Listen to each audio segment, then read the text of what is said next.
सन्माननीय व्यासपीठ आणि आजच्या या व्याख्यानाला जमलेले माझे सर्व नाशिककर मित्र, वाचनालयाचे सर्व पदाधिकारी,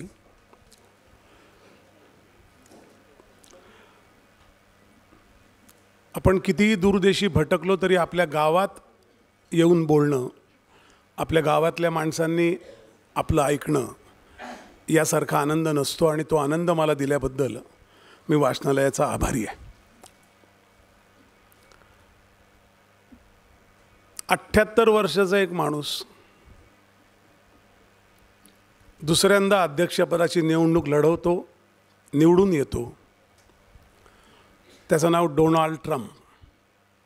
दुसऱ्यांदा येणारे अनेक अध्यक्ष आहेत, लागोपाठ दुसऱ्यांदा येणारे, पण काही 4 वर्षाच्या 8 वर्षाच्या गॅपने आलेले मोजके अध्यक्ष आहेत। त्यातला एक अध्यक्ष मूळ माणूस रिअल इस्टेटमधला। त्यांनी लक्ष वेधून घेतलं जगाचं जेव्हा न्यूयॉर्कमध्ये मॅनहॅटनमध्ये त्यांनी एक 72 मजली मल्टी स्टोरी बिल्डिंग एक उभी केली, ज्यात अनेक फ्लॅट होते, व्यावसायिक ऑफिसेसच्या जागा होत्या। आणि हा कोण असं लोकांना पहिल्यांदा वाटलं। ते साल होतं 1985। त्याला 40 वर्ष झाले। त्यानंतर एक 92 मजली अतिशय लॅव्हिश असा टॉवर उभा केला शिकागो या गावात। या दरम्यानच्या काळात खूप पाणी वाहून गेलं। त्यांनी अनेक कंपन्या काढल्या, टीव्हीवर शो केले। त्यांचा अप्रेंटिस नावाचा शो अमेरिकेत 2000 साली आलेला खूप गाजलेला होता। या दरम्यानच्या काळात त्यांच्यावर खूप खटले भरले गेले। काही शेकडो मिलियन डॉलर्सचे त्यांनी बँकरप्सीचे हे कज्जे फाईल केले। म्हणजे हात वरती करणं, बँकरप्सी म्हणजे अनेक प्रकारच्या कर्जातून। असे सगळे व्यावसायिक आयुष्याचे वेटोळे घालत, सगळ्या प्रकारचे चढउतार बघत हा माणूस वयाच्या 68व्या वर्षी रिपब्लिकन पक्षाकडून हिलरी क्लिंटन यांच्या विरुद्ध 2016ला उभा राहायला निवडणुकीला। अमेरिकेत निवडणुकीची प्रथा अशी असते की प्रायमरी असतात, म्हणजे रिपब्लिकन डेमोक्रेटिक 2च पक्ष आहेत आणि या 2 पक्षातूनच लोक उभे राहतात। त्यामुळे दोघांपैकी एकाचं राज्य येतं, बायनरी पद्धत आहे। आणि त्यांच्या अध्यक्ष निवडीच्या वेळेला त्यांच्या प्रायमरी असतात। तर त्यावेळेला मी अमेरिकेत होतो आणि एका प्रायमरीच्या म्हणजे त्यांचं सिलेक्शन व्हायचं आहे, त्यांच्याबरोबर त्यांच्या पक्षाचे अनेक लोक त्या निवडणुकीकरता इच्छुक आहे, त्यांची एक डिबेट असते। त्यात बोलताना त्यांच्याबरोबर एक त्या डिबेटमध्ये असलेला माणूस होता जेब बुश, जो त्याच्या आधीच्या ओबामांच्या आधीचे अध्यक्ष जॉर्ज बुश यांचा मोठा भाऊ होता आणि फ्लोरिडाचा तो गव्हर्नर होता। तोही इच्छुक उमेदवार होता आणि ते असं म्हणले की 9/11 येस, त्या बुशकडे त्यांनी हात दाखवला, this man has done it, means his brother. त्या एका वाक्यानंतर जॉर्ज बुश भयंकर संतापले। त्यांच्या भावाने नॉमिनेशन मागे घेतलं आपलं निषेध म्हणून आणि रिपब्लिकन पक्षाच्या कुठल्याही या माणसाचा आम्ही प्रचार करणार नाही, कुठल्याही याचा करणार नाही, कारण बाकी लोक गप्प होते। लोकांना असं वाटलं की ही सनसनाटी आहे। ट्रम्प आणि सनसनाटी हे नातं फार जुनं आहे, पण ॲक्च्युली ते म्हणले त्यात तथ्य होतं। ते कसं, ते माझ्या घातसूत्र नावाच्या पुस्तकात आहे। मी ट्रम्पला भेटून पुस्तक लिहिलेलं नाही मी, पण त्यातनं ते बाहेर येतं। घातसूत्रामध्ये बुश नावाची फॅमिली एक इन्फ्रास्ट्रक्चर असं मी म्हटलं आहे, संरचना आहे अमेरिकेच्या मायावी आणि मॅलिस अशा जगाची। तेव्हा हा माणूस अध्यक्ष झाला आणि पक्का आतल्या गाठीचा व्यावसायिक माणूस आहे। त्यामुळे कुठल्याही राजकारण्याकडे बघताना तो समाज हितैषी असतो किंवा तो इम्पार्शल असतो किंवा तो लोकांचं हितच फक्त आणि योग्य, इम्पार्शल वगैरे हे शब्द जे वापरले जातात, या कुठल्याही व्याख्येत न बसणारा अत्यंत ब्रुटल असा व्यावसायिक आहे as a person, as a personality. त्याला आपण काल काय बोललो हे आज आठवतही नाही कदाचित, पण त्याचं मी एक पाहिलं आहे। मी गेल्या 8-10 वर्ष या माणसाला फॉलो करतो आहे। तेव्हा तर मी अमेरिकेत त्याने हे जेव्हा वाक्य बोलला तेव्हा माझ्या मित्रांशी मी पैज लावली होती अमेरिकेतल्या की ट्रम्प अध्यक्ष होणार। तेव्हा तो एक 6व्या रांगेतला प्रायमरीचा उमेदवार होता किंवा कॅन्डिडेट होता। मी म्हटलं हा येणार निवडून। तर माझ्या अनेक अमेरिकन मित्रांनी तुला आता अमेरिका सोडून बरेच दिवस झाले, तुला काही कळत नाही वगैरे, माझी हेटाळणी केली. आणि मी ते सांगण्याचं लॉजिक असं होतं की हा जर इतक्या जाहीरपणे एका 9/11 सारख्या घटनेबद्दल इतकं ओपनली बोलू शकत असेल तर याच्यामागे कोणीतरी ताकद आहे ज्यांनी याला निवडून आणायचं ठरवलं आहे. अमेरिकेला एक 10 वर्षाने क्रॅकपॉट प्रेसिडेंट लागतो, कारण जी काही माती होती ती करेक्ट करायला लागते कोणतरी, त्याला एक न थिंकर असलेला प्रेसिडेंट लागतो. आणि अमेरिकेत असे अनेक प्रेसिडेंट आले. मी अगदी फ्रँकली बोलेल, कारण जे आहे मला माहिती आहे ते मी बोलणार. रोनाल्ड रेगन नावाचा असाच एक शिक्का यांनी उचलला जो नट होता. या किंगपिन्सनी, या सूत्रधारांनी, त्यांनीच ट्रम्पला आणायचं ठरवलं होतं. त्यामुळे त्याचं येणं अटळ होतं, रिपब्लिकन पक्षातून येणं अटळ होतं, आणि तो येऊन हायदोस घालणार हे पण अटळ होतं.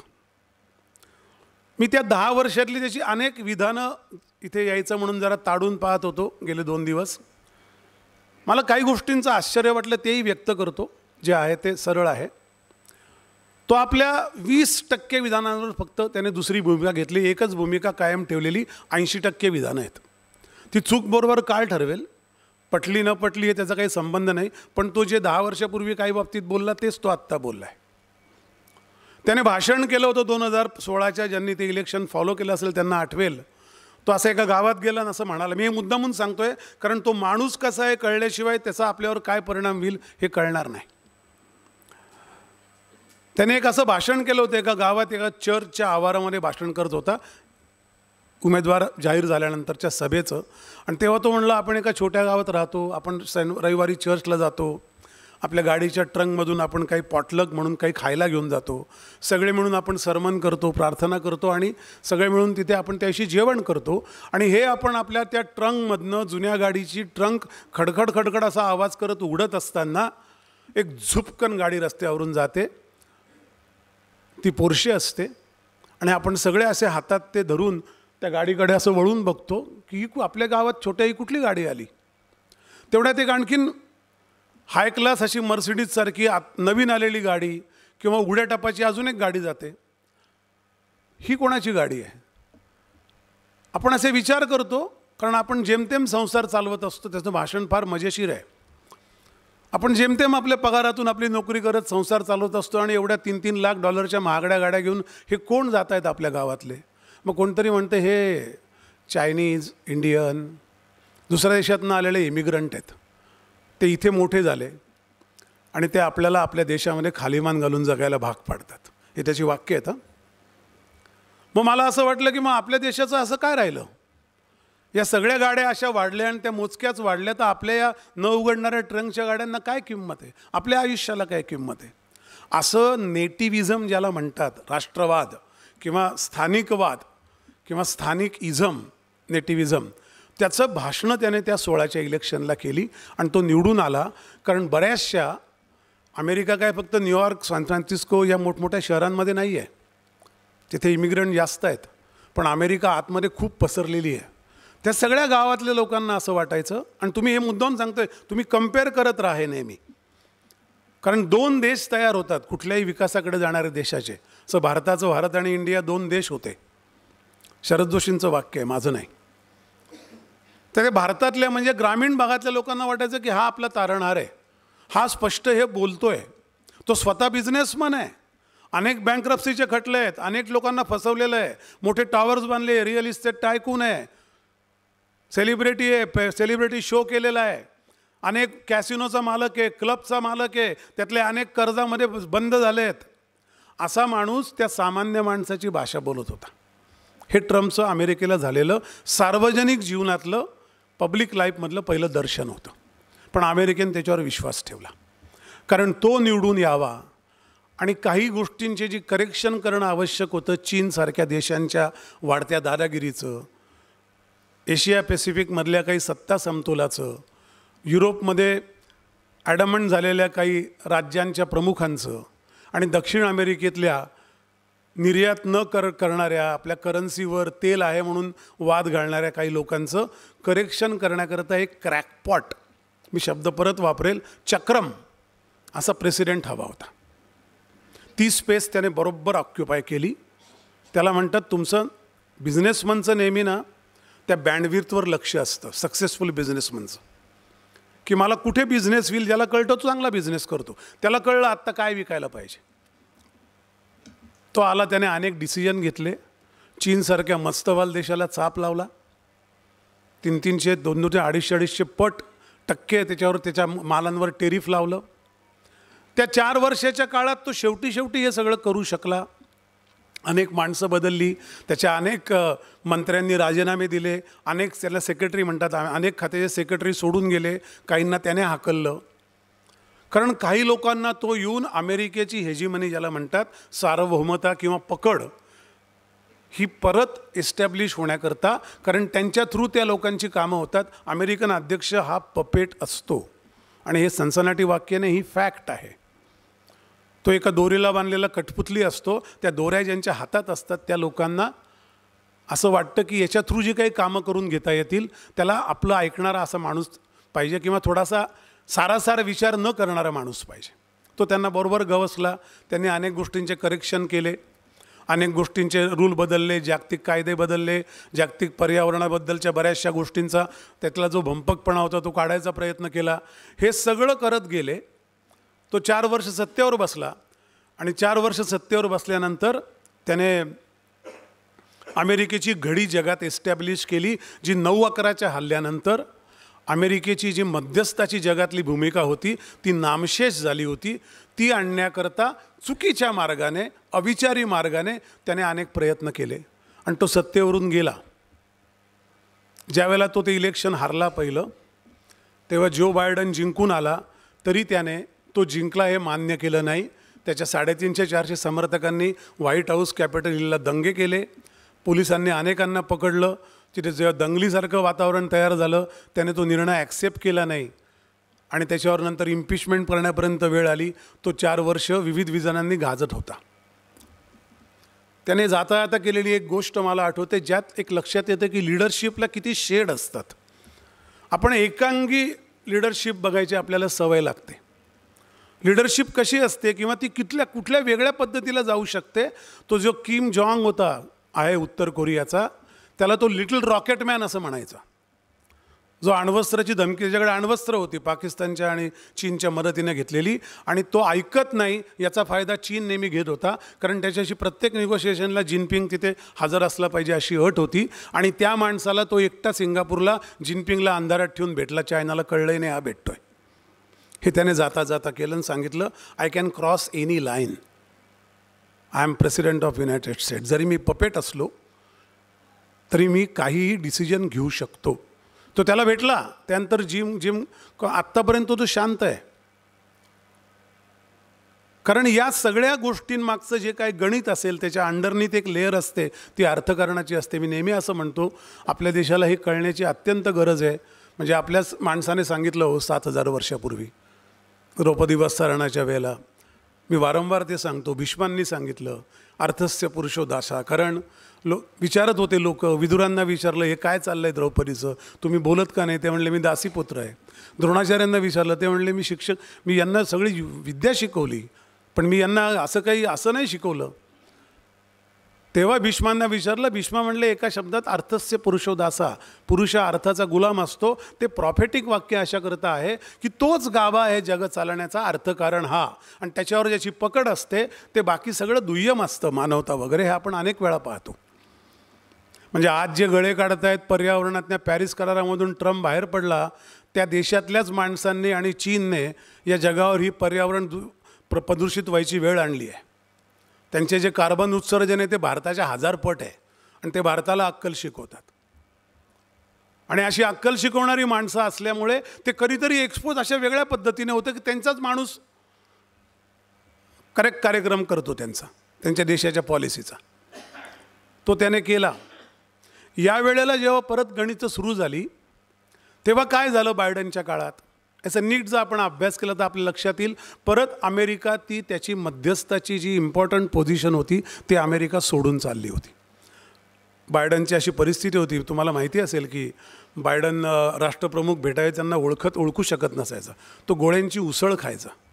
तो 3-4 वेळा विमानातून चढताना पण पडला होता. त्याच्या वयावर मी बोलत नाही आहे, ability as a president, puppet असला तरी ती त्याची नव्हती.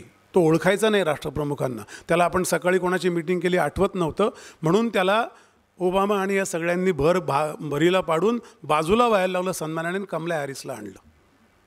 तेव्हा असं वाटलं एक क्षण लोकांना की ट्रम्प येत नाही. आणि गंमत अशी आहे बघा, राजकारण अर्थकारण कसं असतं की हाच ट्रम्प, म्हणजे ट्रम्पने जे करेक्शन करून अमेरिकेला एका निगोशिएशन पोझिशनला आणलं, त्याच्यातनं फायदा होणाऱ्या सूत्रधारांनी बायडनला चालू ठेवलं. अशी अवस्था मानसिक शारीरिक असूनसुद्धा, आणि त्यांनी बायडनला त्याच अवस्थेत ठेवलं, कारण त्यांचा सगळा कार्यभाग त्यांना साधून घेता येत होता. आणि त्यांनी ठरवलं यावेळेला ट्रम्पला येऊ द्यायचं नाही, कारण कमला हॅरिसन त्यांचं बऱ्यापैकी ॲग्रीमेंट झालं होतं पुढच्या 4 वर्षात काय करायचं याचं. काही मूठभर माणसं अमेरिका काही जग चालवतात, आपल्याला हे पटणार नाही. तुम्ही ते पुस्तक माझं वाचाल तेव्हा कदाचित पटेल, पण ती फॅक्ट आहे. म्हणून मी नेहमी सांगतो, IMF, वर्ल्ड बँक या माफिया संघटना आहेत. त्या कोणाच्या तरी नादारीवर चालतात, कोणाच्या तरी मताप्रमाणे चालतात. मानवहित वगैरे हे त्यांच्याकरता दुय्यम विषय आहेत. आणि हे मी म्हणतो असं नाही. जोसेफ स्टिल्गिज नावाचा माणूस, जो नोबेल लॉरेट आहे इकॉनॉमिक्समधला, जो IMFला डायरेक्टर होता, त्याचं एक पुस्तक आहे. त्याच्यात त्याने स्पष्ट म्हटलं आहे, मी सोडतो IMF कारण हे I am working in a mafia organisation. त्यांची धोरणं अनाकलनी आहेत. रवांडा नावाचा पिक्चर कधीतरी बघा, मग तुम्हाला कळेल मी काय म्हणतो आहे ते. त्यामुळे अशा या जागतिक संघटनांना वेठीला धरलेल्या, ओलीस ठेवलेल्या देशाचा अध्यक्ष हा किती ब्रुटल होऊ शकतो, किंवा किती शांत, किंवा किती न करता होऊ शकतो, याचं उदाहरण बायडन होतं. आणि ब्रुटल होऊ शकतो याचं उदाहरण जॉर्ज बुश होते, ट्रम्प होता पहिल्या याच्यात, कारण मागचे फोर्सेस होते. आता पट असा लागला की याच फोर्सेसना परत ट्रम्प यायला नको होता. मी ट्रम्पला एका गोष्टीचं क्रेडिट देतो, आणि ते देईन. माझं काही ते संबंध आहे असं नाही, मी काय प्रचार करत नाही, मी फॅक्ट सांगतो. कारण आपण बऱ्याच वेळेला मीडियात येणारा रिपोर्ट बघतो, पण त्यांना काही फार आकलं नसतं असं मला वाटत नाही. कारण प्रत्येक माणूस, जसं मी माझ्या बुद्धीने बोलतो तसं त्यांच्या बुद्धीने बोलतात. वाईट बरोबर काळ ठरवतो, चूक बरोबर. पण ट्रम्पला या डीप स्टेट नावाच्या एका एंटिटीने, जी अंडरनीथ काम करते, तिने ट्रम्प येऊन याच्याकरता यावेळेला जंग पछाडलं होतं. आणि ट्रम्पचं कौतुक असं आहे, त्याची ताकद अशी आहे, वयाच्या 78व्या वर्षी तो या डीप स्टेटला क्रॉस करून निवडून आला. त्याने इलॉन मस्क आणि बाकीचे लोक त्याच्या हाताशी धरले, ज्यांनी बिलियन्स ऑफ अब्जावधी डॉलर्स त्याच्या प्रचाराकरता ओतले. आणि त्याने डीप स्टेटला दाखवून दिलं की डीप स्टेटचा जो मध्य आहे तो आता शिफ्ट झाला आहे. अर्थकारणच मूळ असेल तर आता अर्थकारण आम्ही बघतो. म्हणून इलॉन मस्क त्याच्या मंत्रिमंडळात सल्लागार आहे पॉलिसीचा, आणि फार मोठी पोझिशन आहे ती. इलॉन मस्क चांगला आहे की नाही याच्यावर काही आपण आता बोलायची गरज नाही. चांगलं हे सगळं सब्जेक्टिव्ह असतं. काळाच्या सगळ्या मोठ्या प्रवाहावर चांगला असलेला एकही माणूस जगात झालेला नाही. सब्जेक्टिव्ह त्या कॉन्टेक्स्टपुरतं आपण बघायचं. म्हणून कोणाला किती वाईट बोलायचं आणि चांगलं बोलायचं आपण ठरवून जगलं पाहिजे. त्या ट्रम्प निवडून आल्यानंतर पहिला धक्का या डीप स्टेटच्या सूत्रधारांना बसलेला आहे, आणि ते इतके अस्वस्थ अजूनही आहेत. बरं, तो निवडून आला, ज्या क्षणी त्याचा रिझल्ट लागला त्या क्षणी त्याने 179 अधिकाऱ्यांची यादी जाहीर केली आणि सांगितलं, this people have to live the job. 20 जानेवारीला शपथ घेतल्यानंतर त्याला तो सहीचा अधिकार असतो, पण त्याने आधीच सांगितलं की हे 179 लोक मला नको आहेत. 179 लोक कोण होते? क्लार्क नव्हते. हे सगळ्या महत्त्वाच्या पदावरचे सचिव, उपसचिव, कॅपिटल हिलमधले अमेरिकेचं प्रशासन, जागतिक राजकारण, फॉरेन पॉलिसी, अर्थकारण, तेलाचे विनिमय, हे सगळं ठरवणारे मोठमोठी मातब्बर माणसं होती, जी या डीप स्टेटने अमेरिकन प्रशासनात अनेक वर्ष घुसवली होती. म्हणून त्यांना हवे ते प्रेसिडेंट ते निवडून आणू शकत होते. 11 प्रेसिडेंट ज्याने आपल्या इच्छेप्रमाणे निवडून आणले, असा डॉक्टर हेनरी किसिंजर आत्ता 1 वर्षापूर्वी 100 वर्ष जाऊन गेला. तो या किंगपिनचा बादशाह होता. तशी जडणघडण रॉकफेलरने अशी केली होती किसिंजरची, की या देशामध्ये तो ठरवेल. म्हणून विचार करून बघा, ज्या माणसामुळे व्हिएतनाम युद्ध झालं, रिचर्ड निक्सन आणि हेनरी किसिंजर ही जोडीगोळी प्रसिद्ध आहे, ज्यांनी आपल्या पंतप्रधानांना शिव्या दिल्या, आपल्या पंतप्रधानांना इंदिरा गांधींना 2.5 तास बसवून ठेवलं, आणि ते ब्लेसिंग ठरलं. कारण इंदिरा गांधी ते भेटायला निक्सन वेळ देत नाही, हे दोघं आत गप्पा मारत होते. हे सगळे डॉक्युमेंट आता उघड आहेत. 25 वर्षानंतर व्हाईट हाऊसचा सगळ्या टेप उघड होतात लोकांकरता. गातसूत्रामध्ये दिलं आहे मी सगळं डिटेल ते. तर त्या बाईंना, इंदिरा गांधींना त्यांनी बसवून ठेवलं, लक्ष दिलं नाही. बघू किती पेशन्स आहे म्हणल्या. 1.25 तासानंतर इंदिरा गांधी उठल्या, आपल्या ॲम्बसीत गेल्या आणि जगतसिंग अरोरांना फोन करून सांगितलं की स्टार्ट द वॉर. मला तर कधी कधी वाटतं काय काळ असतो बघा. हे बरंच झालं, कारण यांना भेटले असते आणि त्यांनी युद्ध करू नका सांगितलं असतं तर बांगलादेश स्वतंत्र झालाच नसता. काय कसल्या काळाच्या उदारात किती गणितं असतात बघा. त्यांचा अपमान हा पाकिस्तानपासून बांगलादेश सेपरेट होण्यात झाला, ही फॅक्ट आहे. त्यांना सन्मान दिला असता तर निगोशिएशन होऊ शकले असते. आपण करतच होतो. आपली अवकात काय होती देश म्हणून. आपण युद्ध संपून 91,000 सैनिक सोडून दिले होते. आपले पंतप्रधान ताश्कंदला गेले, ते कशामुळे गेले हे कोणाला माहीत नाही. रशियाला मेडिएशन करावं लागलं आपल्या युद्धात जिंकलेल्या अनेक सैनिकांचे बळी देऊन. ते घडून सुद्धा आपल्याला निगोशिएशन टेबलला यायला लागलं. ते सैनिक सोडायला लागले, ती भूमी सोडायला लागली. लाहोरपर्यंत गेलेल्या फौजा खालीमान घालून परत आल्या. हे एका तिसऱ्या देशांच्या प्लॅटफॉर्मवर आपण ठरवत होतो. एवढीच आपली जगाच्या व्यासपीठावर अवकात होती. जे आत्ता आपण जगात मातब्बरी दाखवतो याचा ज्यांना त्रास होतो ना, त्यांनी हे सगळे इतिहास एकदा वाचले पाहिजे. प्लेसमेंट असते ती कुठून कुठे जाते याचा आत्ताचं उत्कृष्ट उदाहरण त्याकडे मी शेवटी येईल. अशा यांचा अपमान करणं, त्यांना भेट झाली असती तर निक्सन त्यांना सांगितलंच असतं की तुम्ही युद्ध करू नका, आम्ही करतो, we will negotiate, will mediate. आम्ही पाकिस्तानला बोलवतो, त्यांचं काय तुमचे म्हणणं आहे ते आपण क्लिअर करू. एका अर्थाने त्यांनी त्यांचा अपमान करून खरं तर बांगलादेशवर उपकार केले आणि आपल्यावर केले. कारण आपण 71 साली एक युद्ध जिंकून जगामध्ये आपण आपलं करू शकतो म्हणून आपण सिक्कीम लगेच मोकळं करू शकलो. आपली इस्टॅब्लिशमेंट झाली, आपली प्लेसमेंट झाली की भारत त्या कंडिशनला आहे. हे सगळी बॅकग्राऊंड घेऊन येतात बरं का अमेरिकेचे अध्यक्ष, म्हणून सांगतोय. आणि असा हा माणूस दुसऱ्यांदा डीप स्टेटला पराभव करून डीप स्टेटच्या इच्छेविरुद्ध निवडून आला आहे. आणि आल्या आल्या या अधिकाऱ्यांना घरी पाठवलं. त्याने 100च्या वर ऑर्डर साईन केल्या आहेत. त्याला प्रेसिडेंट ऑर्डर म्हणतात. त्याला ऑर्डनन्स असा शब्द आहे, तो आदेश आहे. आपल्याकडे आदेश कोणी आदेश देतं सकाळी उठल्यापासून, त्याला काही अर्थ नाही. तो आदेश आहे कारण तो चॅलेंज होत नाही. तो सुप्रीम कोर्टात चॅलेंज होतो, पण तो जनरली प्रेसिडेंटला एक व्हेटो पॉवर आहे त्या ऑर्डनन्सची. त्याने केलेले आदेश तो एक्झिक्यूट करूच शकतो त्याच्या माणसांथ्रू, कारण त्याला तो सर्वाधिकार आहे, व्हेटो आहे. त्याने 100 म्हणजे विचार करा, शपथ घेतो माणूस, दुसऱ्या दिवशी बसतो आणि सकाळी 8 पासून दुपारी 12-12:30पर्यंत 100 ऑर्डनन्स साईन करतो. म्हणजे त्याच्या आधी 25, 100, 50 दिवस त्याची तयारी चालू असणार ना.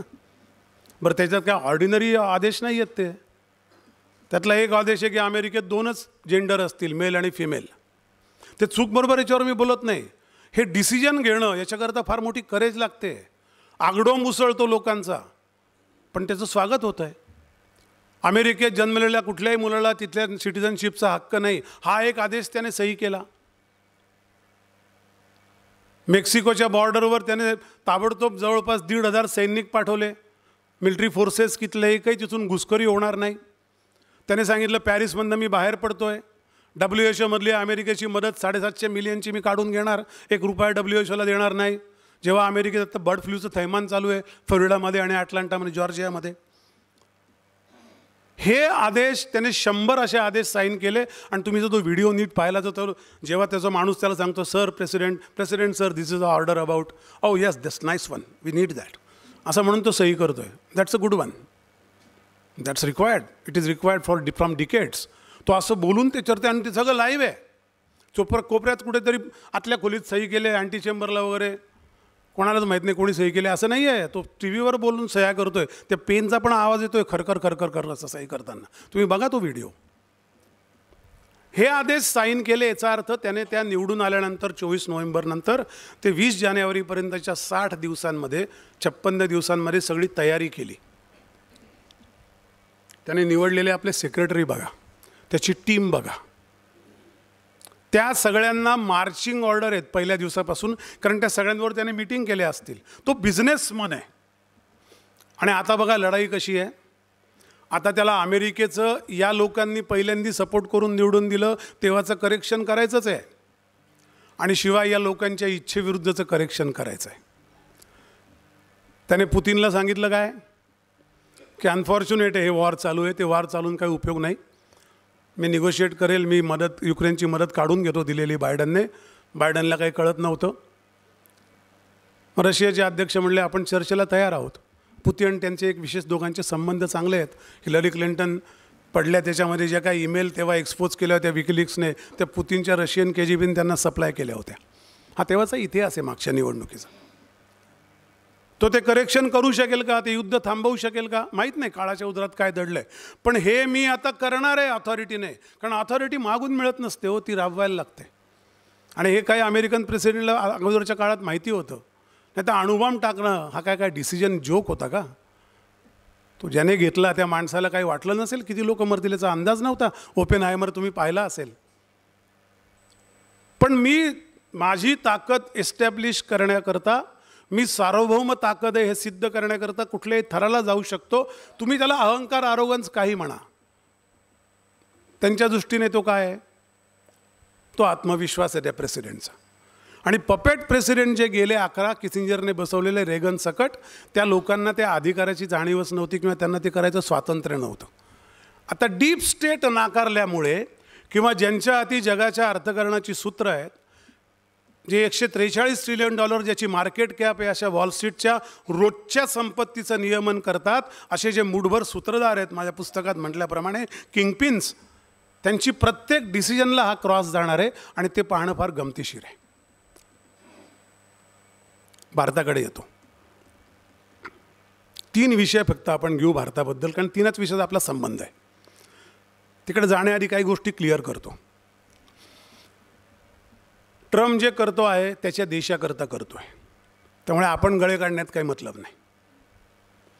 माझ्या देशाने माझं कल्याण बघावं असं देशाच्या राष्ट्रप्रमुखाला वाटणं यात काय गैर आहे? आपली अपेक्षा करणारे आपण कोण? जेव्हा आपली सगळी तरुण पिढी H1B करता विसाच्या रांगेत महिने उभे राहायला तयार आहे, 4 वेळा रिजेक्ट होऊन सुद्धा परत अप्लाय करायला तयार आहे, व्हिजिटर व्हिसा करता 9 वेळा अप्लाय करणारी माणसं पाहिली आहेत मी. म्हणजे आपण तिकडे जातो आहे आणि त्यांना आपण सल्ले देण्या इतके आहोत का? मग आपण रांगेत कशाला उभं राहू? एवढी आपल्याला किंमत असते तर. त्यामुळे उगीच पण आपला देश आता 62चा नाही, 65चा नाही, 71चा नाही. आपला देश 2020चा आहे, 14चा आहे, 10चा आहे, जो पूर्वीपेक्षा खूप बलदंड आहे. आपला कॉन्फिडन्स जावा एवढं घाबरून जायचं काही कारण नाही ट्रम्पने घेतलेल्या निर्णयाबद्दल. आपण प्रूव्ह करू शकतो. आता आपलं टेबल वेगळं आहे. काय असतं, तुमच्या देशाची लोकसंख्या ही तुमची जोपर्यंत लायबिलिटी असते ना, तोपर्यंत तुम्हाला ओझं असतं. ती जेव्हा तुम्ही ॲसेटमध्ये कन्वर्ट करतात तेव्हा तुम्हाला ते गुडविल असतं, ते ट्रॅक्शन असतं देशाच्या प्रगतीकरता. आणि आत्ता 140 कोटीची लोकसंख्या आहे, ही हळूहळू ॲसेट व्हायच्या रस्त्यावर आहे. आज नाही, उद्या नाही, 10 वर्षाने होईल. आत्ता लगेच काही टाळ्या वाजवायच्या करता गरज नाही, पण ती त्या मार्गावर जाण्याची एक दिशा. आता मला माहिती आहे मला काय एनकॅश करायचं आहे. आता मी निगोशिएट करू शकतो. आत्ता मी S-400 रशियाकडून घेतो, जी डिफेन्स प्रणाली आहे बॉर्डरवर ठेवायची, जी दिली म्हणून अमेरिकेने जगातल्या सगळ्या देशांवर सँक्शन, म्हणजे ज्याला हे म्हणतात ना, बंदी घातलेली आहे आर्थिक व्यवहारावर. ती आपण आरामात खरेदी केली, आपल्यावर बंदी पडलेली नाही. त्या रशियाकडून मी रशियाला तेलावर रशिया चालतो आहे. त्यामुळे पुतिनला किंवा रशियाला, आपल्या जुन्या मित्राला मदत करण्याकरता आपण रशियाकडून तेल घेतो. आणि नाटोची ती नॉर्थ स्ट्रीम नावाची पाईपलाईन अमेरिकेच्या सल्ल्याने किंवा मदतीने त्या युक्रेनच्या बेंझेस्की नावाच्या वेड्या माणसाने, त्यांच्या अमेरिकेच्या पपेटने उद्ध्वस्त केली. आणि युरोपला तेल मिळत नाही म्हणून आपण रशियाकडून घेऊन प्रोसेस करून तेल युरोपला देत होतो. अजूनही देतोय गेली वर्षभर. हे युद्ध चालू आहे तेव्हा. या डिसिजनला येऊन अमेरिका आपल्यावर सँक्शन टाकत नाही. याचा अर्थ काहीतरी ग्रॅव्हिटी आहे ना, काहीतरी एस्टॅब्लिशमेंट आहे ना, काहीतरी गाजरं आहेत ना हातात. तात्पुरती असतील, छोटी असतील, काही दिवस टिकतील, नंतर पडतील, हे सगळं आपण मान्य करू, पेसिमिझम. पण काहीतरी तर ताकद आहे ना आपली. आपण इराणच्या चाबहार बंदरामध्ये इन्व्हेस्ट करतो, ज्याच्यावर अमेरिकेने सगळ्या प्रकारचे सँक्शन्स आहेत. आणि आपण चीनच्या त्या जो सिल्क रोड ते बांधतायत नवीन, त्या रोडला पॅरलल रोड चाबहार ते मध्य आशियापर्यंत करणारा रोड करण्याकरता चाबहारचा करार करतो. आणि अमेरिका त्याच्यावर कुठल्याही व्यासपीठावर काही बोलत नाही. जो प्रश्न आम्ही युनोत नेला, ते चूक का बरोबर आहे मी बोलणार नाही, ते त्या काळात बरोबरही असेल, मला कोणावर वैयक्तिक टीकेचा विषय नाही. पण जो आम्ही युनोच्या दरबारात नेलेला प्रश्न आहे, त्या प्रश्नावर ज्या देशांना व्हेटो आहे, तो काश्मीरचा प्रश्न, आम्ही काश्मीरचं सार्वभौम अस्तित्व नष्ट करून देशाचा एक भाग केल्यानंतर जिथे कोणाचा निषेधाचा सूर उमटत नाही, याचा अर्थ तुमचं काहीतरी रेसिड्युअल आहे. याचा अर्थ तुमच्याकडे काहीतरी क्षमता आहेत ज्या तुम्ही अदरवाईज दाखवू शकता, हे आपण लक्षात घेतलं पाहिजे. मला तर फार असं हे वाटतं की अशा वेळेला ट्रम्प आणणं ही चांगली गोष्ट आहे. मग तो जर क्रॅकपॉट मानला तर आता आपणही थोडे सार्वभौम आहोत. ताब आएगा मजा. अशा अर्थाने याच्याकडे पाहायला हरकत नाही. अमेरिका आपलं फार नुकसान करू शकेल या भ्रमात आता राहू नका. एक डायमीटर त्याचं सांगतो, एक डायमेन्शन. मागच्या वर्षीचा आपला अमेरिकेला केलेली निर्यात ही आपण केलेल्या आयातीपेक्षा $36 अब्ज जास्त आहे. त्यामुळे ॲट पार येणं, सरप्लस, ट्रेड सरप्लस म्हणतात त्याला, तो अमेरिकेशी आपला पहिल्यांदा एस्टॅब्लिश झाला आहे. चीनशी ट्रेड डेफिसिट आहे, तो काही मी नाकारत नाही आणि त्याची कारणं वेगळी आहेत, त्याच्यावर येईन मी या संदर्भात ट्रम्पच्या. तर असा माणूस जेव्हा सत्तेवर आला आहे की जो स्वतः या सगळ्या ताकदींना, पाशवी ताकदींना पराभूत करून त्यांच्या इच्छेविरुद्ध आला आहे आणि आता आपला देश त्याच्यापुढे एशिया पॅसिफिकमध्ये, म्हणजे आपले 3 विषय संबंध ट्रम्पशी येतात फक्त. एक इमिग्रेशन, तो विषय आधी मांडतो. काय त्याने साईन केलं इमिग्रेशनचं? त्याने सांगितलं अमेरिकेमध्ये आत्ता या क्षणाला, मी तो आकडाच लिहून आणला आहे, त्यांच्याच वेबसाईटवरून घेतलेला, आत्ता या क्षणाला अमेरिकेमध्ये जवळपास 4 कोटी अवैध नागरिक राहतात. 4.1 करोड, 410 मिलियन अवैध, 41 मिलियन अवैध नागरिक राहतात. या नागरिक विविध देशातले आहेत. 3.5-4 लाख तर ते मेक्सिकोचेच असतील, ते ग्वाटेमालाचे आहेत, ते खालच्या त्या दक्षिण अमेरिकन देशातले आहेत, युरोपातले काही आहेत, चीनचे आहेत, भारतातले आहेत. भारताचं असं म्हणणं आहे आता अवैध आहे म्हणून ते कळत नाही ना, पण तरी जे डॉक्युमेंटने जे गेले होते आणि जे सापडत नाही असा जो डाटा त्यांनी आत्ता काढला आहे, त्यात भारताचे 7 लाख नागरिक किमान तिथे अवैधपणे राहतात. म्हणजे H1 व्हिसावर गेले नोकरी करण्याकरता, नोकरी संपली आणि परत आलेच नाही. त्या देशात ही पद्धत नाही की हुसकून काढायचं. आपल्याकडेही नाही. बांगलादेशी येतात की, पश्चिम बंगालच्या निवडणुकीत बांगलादेशी येऊन मतदान करतात आधार कार्ड घेऊन आणि परत निघून जातात ममता बॅनर्जीला जिंकवून देऊन. हे घडलेलं आहे, त्याचे पुरावे येत आहेत समोर. नाझिया इलाही खान नावाचे एक सुप्रीम कोर्टच्या लॉयर आहे, जयपूर डायलला मला त्या भेटले. त्यांनी मला लिस्ट दिली, एक्झिस्टिंग आधार कार्डची लोक मेले, त्यांच्यावर त्यांच्या दुसऱ्या लोकांनी आधार कार्ड घेतले, वोटिंग केलं. त्यांनी सुप्रीम कोर्टात केस दाखल केली आहे. त्यामुळे अवैध नागरिक येणं हा काही अमेरिकेच्या बाबतीत घडलेली गोष्ट नाही. प्रत्येक देशात शेवटी स्थलांतर हा आपल्या आयुष्याचा अविभाज्य भाग आहे, हे लक्षात घ्या. पाण्याकडे माणसं पूर्वी जायची म्हणून तर सरस्वती लुप्त झाल्यावर गंगेकडे सगळे सरकले ना. पाणी होतं म्हणून सरकले. जगण्याच्या व्यवस्था, जगण्याकरता असलेला पैसा, त्याच्याकरता लागणारी क्रयशक्ती ही जिकडे असते तिकडे माणूस जातो. अमेरिकेकडे ते आहे, ते आपल्याकडे नसेल, बांगलादेशकडे नसेल तर इकडे येतील, आपण तिकडे जाऊ. त्यामुळे अवैधपणा हा त्या परिस्थितीचा भाग आहे असं बघा. फार कमी माणसं की आता मी अवैधच राहतो त्याकरताच जातो असं कोणी जात नाही, पर्याय राहत नाही. मग काही असंही काही त्यात गुन्हेगारही असतील, काही पाठवले जात असतील. अमेरिकेत तर अनेक प्रकारे लोक गेले हो. जहाजाच्या तळात बसून लोक गेलेले आहेत, त्या किनाऱ्यावर उतरल्याची कितीतरी मोठी हिस्ट्री आहे. तिथे एवढे नागरिक आहेत, त्याच्यामधले त्यांचं म्हणणं की इमिग्रेशनमध्ये आता यापुढे या नागरिकांना बाहेर काढायचं. त्याने एक प्रपोजल काय दिलं की हे 4 कोटी नागरिक बाहेर काढणार मी. आता हे किती अवघड काम आहे बघा.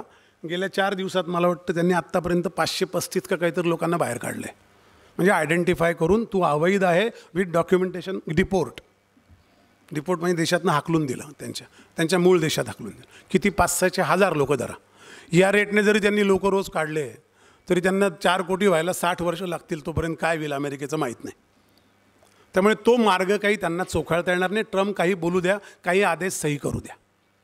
मग त्याचा दुसरा मार्ग, 3 मार्ग आहेत त्याने काढले त्या आदेशामध्ये. एक मार्ग असा आहे की H1 व्हिसाचा याचा काही संबंध नाही डायरेक्ट. तुम्ही ते H1 व्हिसा हे लीगल एंट्री करणारी माणसं आहेत, त्यांना एम्प्लॉईला व्हिसा देतो, इथे या, आमच्या देशात तुमच्या कुवतीचा, तुमच्या कौशल्याचा, तुमच्या ज्ञानाचा, तुमच्या माहितीचा माणूस उपलब्ध नाही म्हणून तुम्ही या. मी तसंच गेलो होतो. ॲक्च्युली नाही आहे का ते काम करत नाही मला माहीत नाही, पण त्यामुळे आपले लोक जातात. H1B व्हिसा हे लीगल इमिग्रेशन आहे, त्याचा ट्रम्पच्या सहीशी काही संबंध नाही, पहिले लक्षात घ्या. पुढे कुऱ्हाड येऊ शकते का? येऊ शकते, ते धोरण वेगळं आहे. ते अमेरिका फर्स्ट धोरणामुळे येऊ शकते असा अंदाज आहे. ते येईल असं मला वाटत नाही, ते का मी तुम्हाला सांगतो.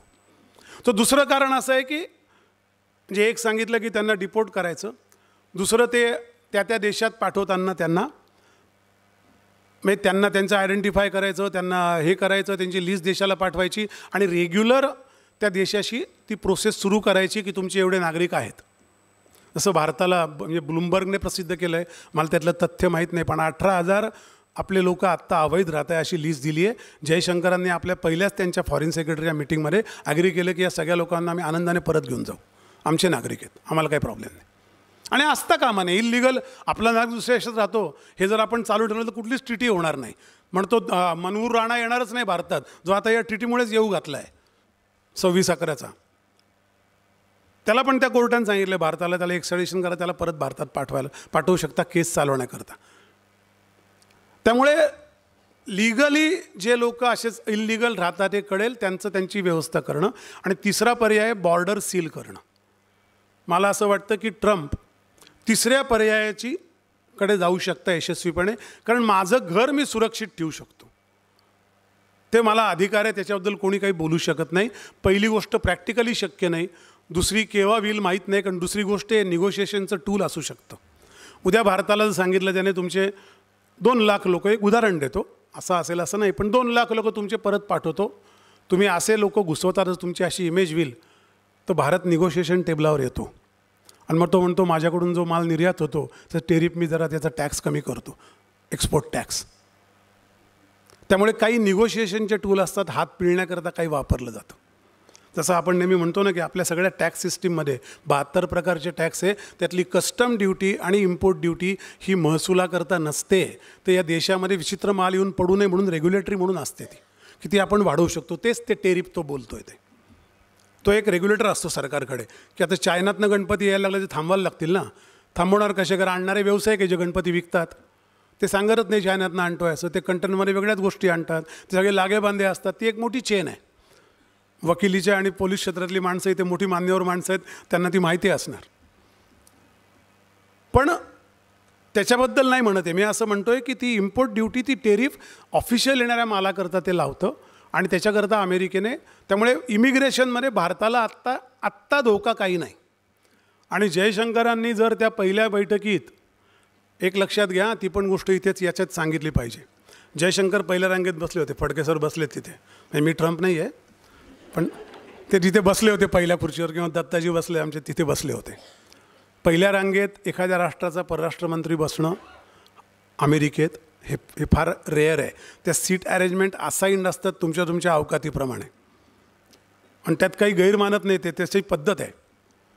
ते झाल्यानंतर त्यांना ताबडतोब तो जो रुबिओवाला आहे, रुबिओ, त्यांची मीटिंग झाली. म्हणजे 12 मिनटं हे सगळं संपल्यानंतर पहिली रुबिओची परराष्ट्र अमेरिकेचा मंत्री म्हणून शपथ घेतल्यावर पहिली जी मीटिंग आहे ती जयशंकर बरोबर आहे, आणि घडलेलं आहे, त्याच्यावर वृत्त आहे.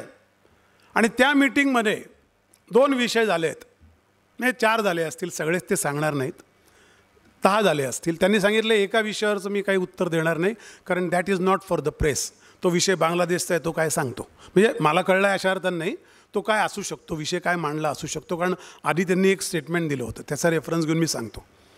ट्रम्पने पण एक स्टेटमेंट दिवाळीला दिलं होतं ट्विट करताना. दुसरा विषय जो होता तो इमिग्रेशनचा होता. तेव्हा त्यांनी सांगितलं 18,000 इमिग्रंट तुमचे आमच्याकडे असे आहेत जे अवैध राहतात. जयशंकर म्हणले उद्यापासून डिपोर्टेशन सुरू करा, आम्ही त्यांना स्वीकारायला तयार आहे.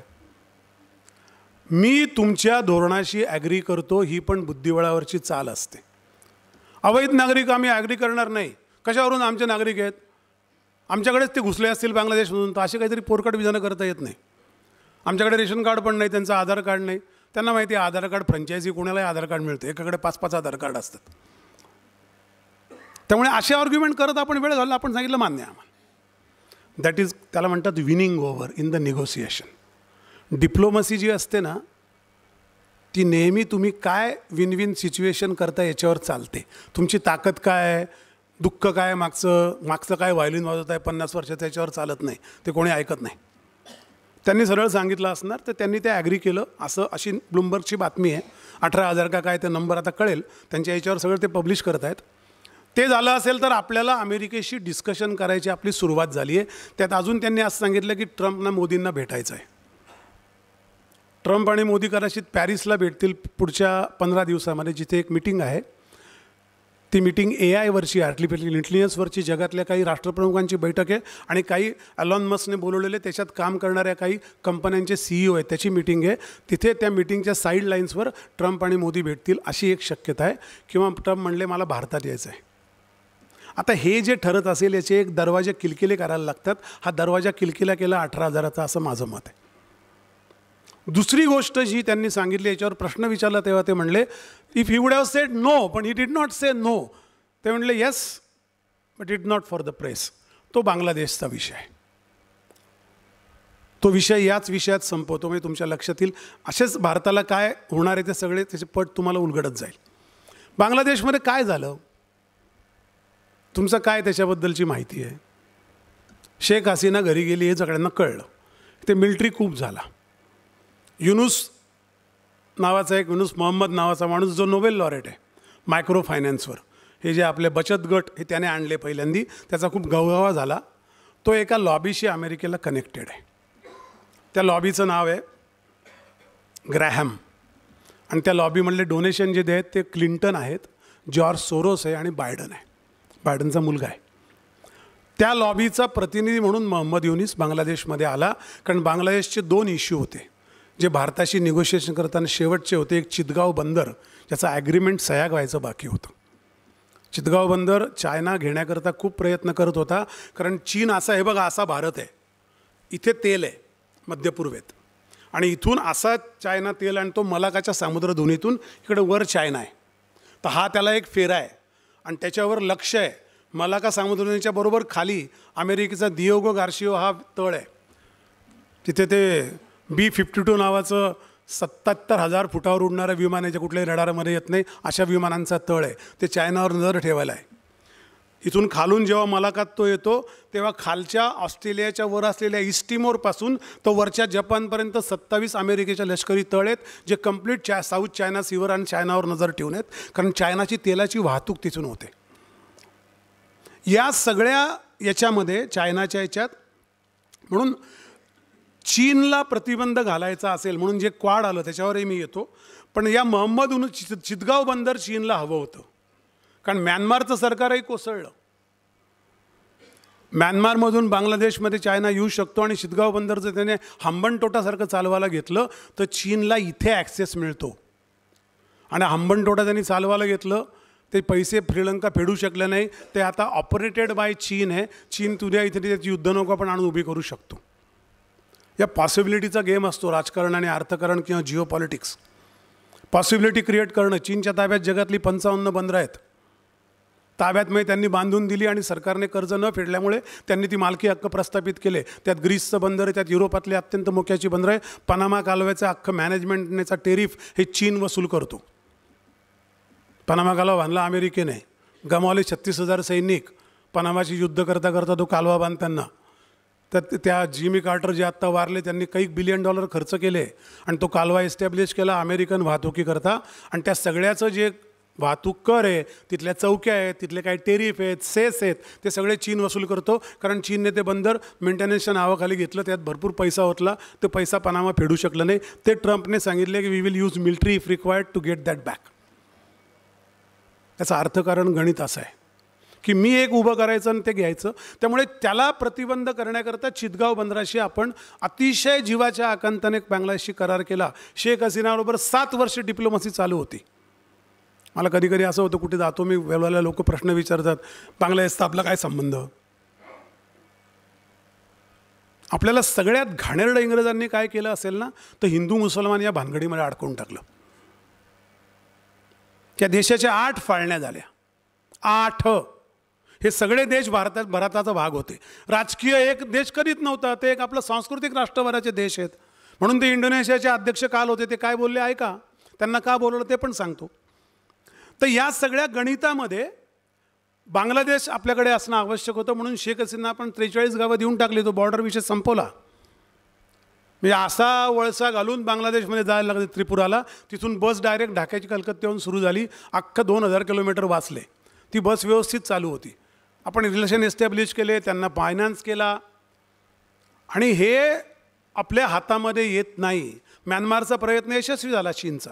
आणि या सगळ्या लिबरल जे डावे, आता अमेरिकेत हे डावं उजव्याचं अमेरिकेत सुरू झालं. म्हणजे हे सगळे जे सोरोस बिरोस लोक आहे, मी डावं नाही म्हणत, ती सगळी ते मॅलिस माणसं, त्यांनी म्यानमारमध्ये तो खूप बरोबर आणला. त्या बाईला हाकललं सूनला आणि तिथे एस्टॅब्लिश केलं म्यानमार. अरे म्यानमार ब्रह्मदेश एक काळचा हो.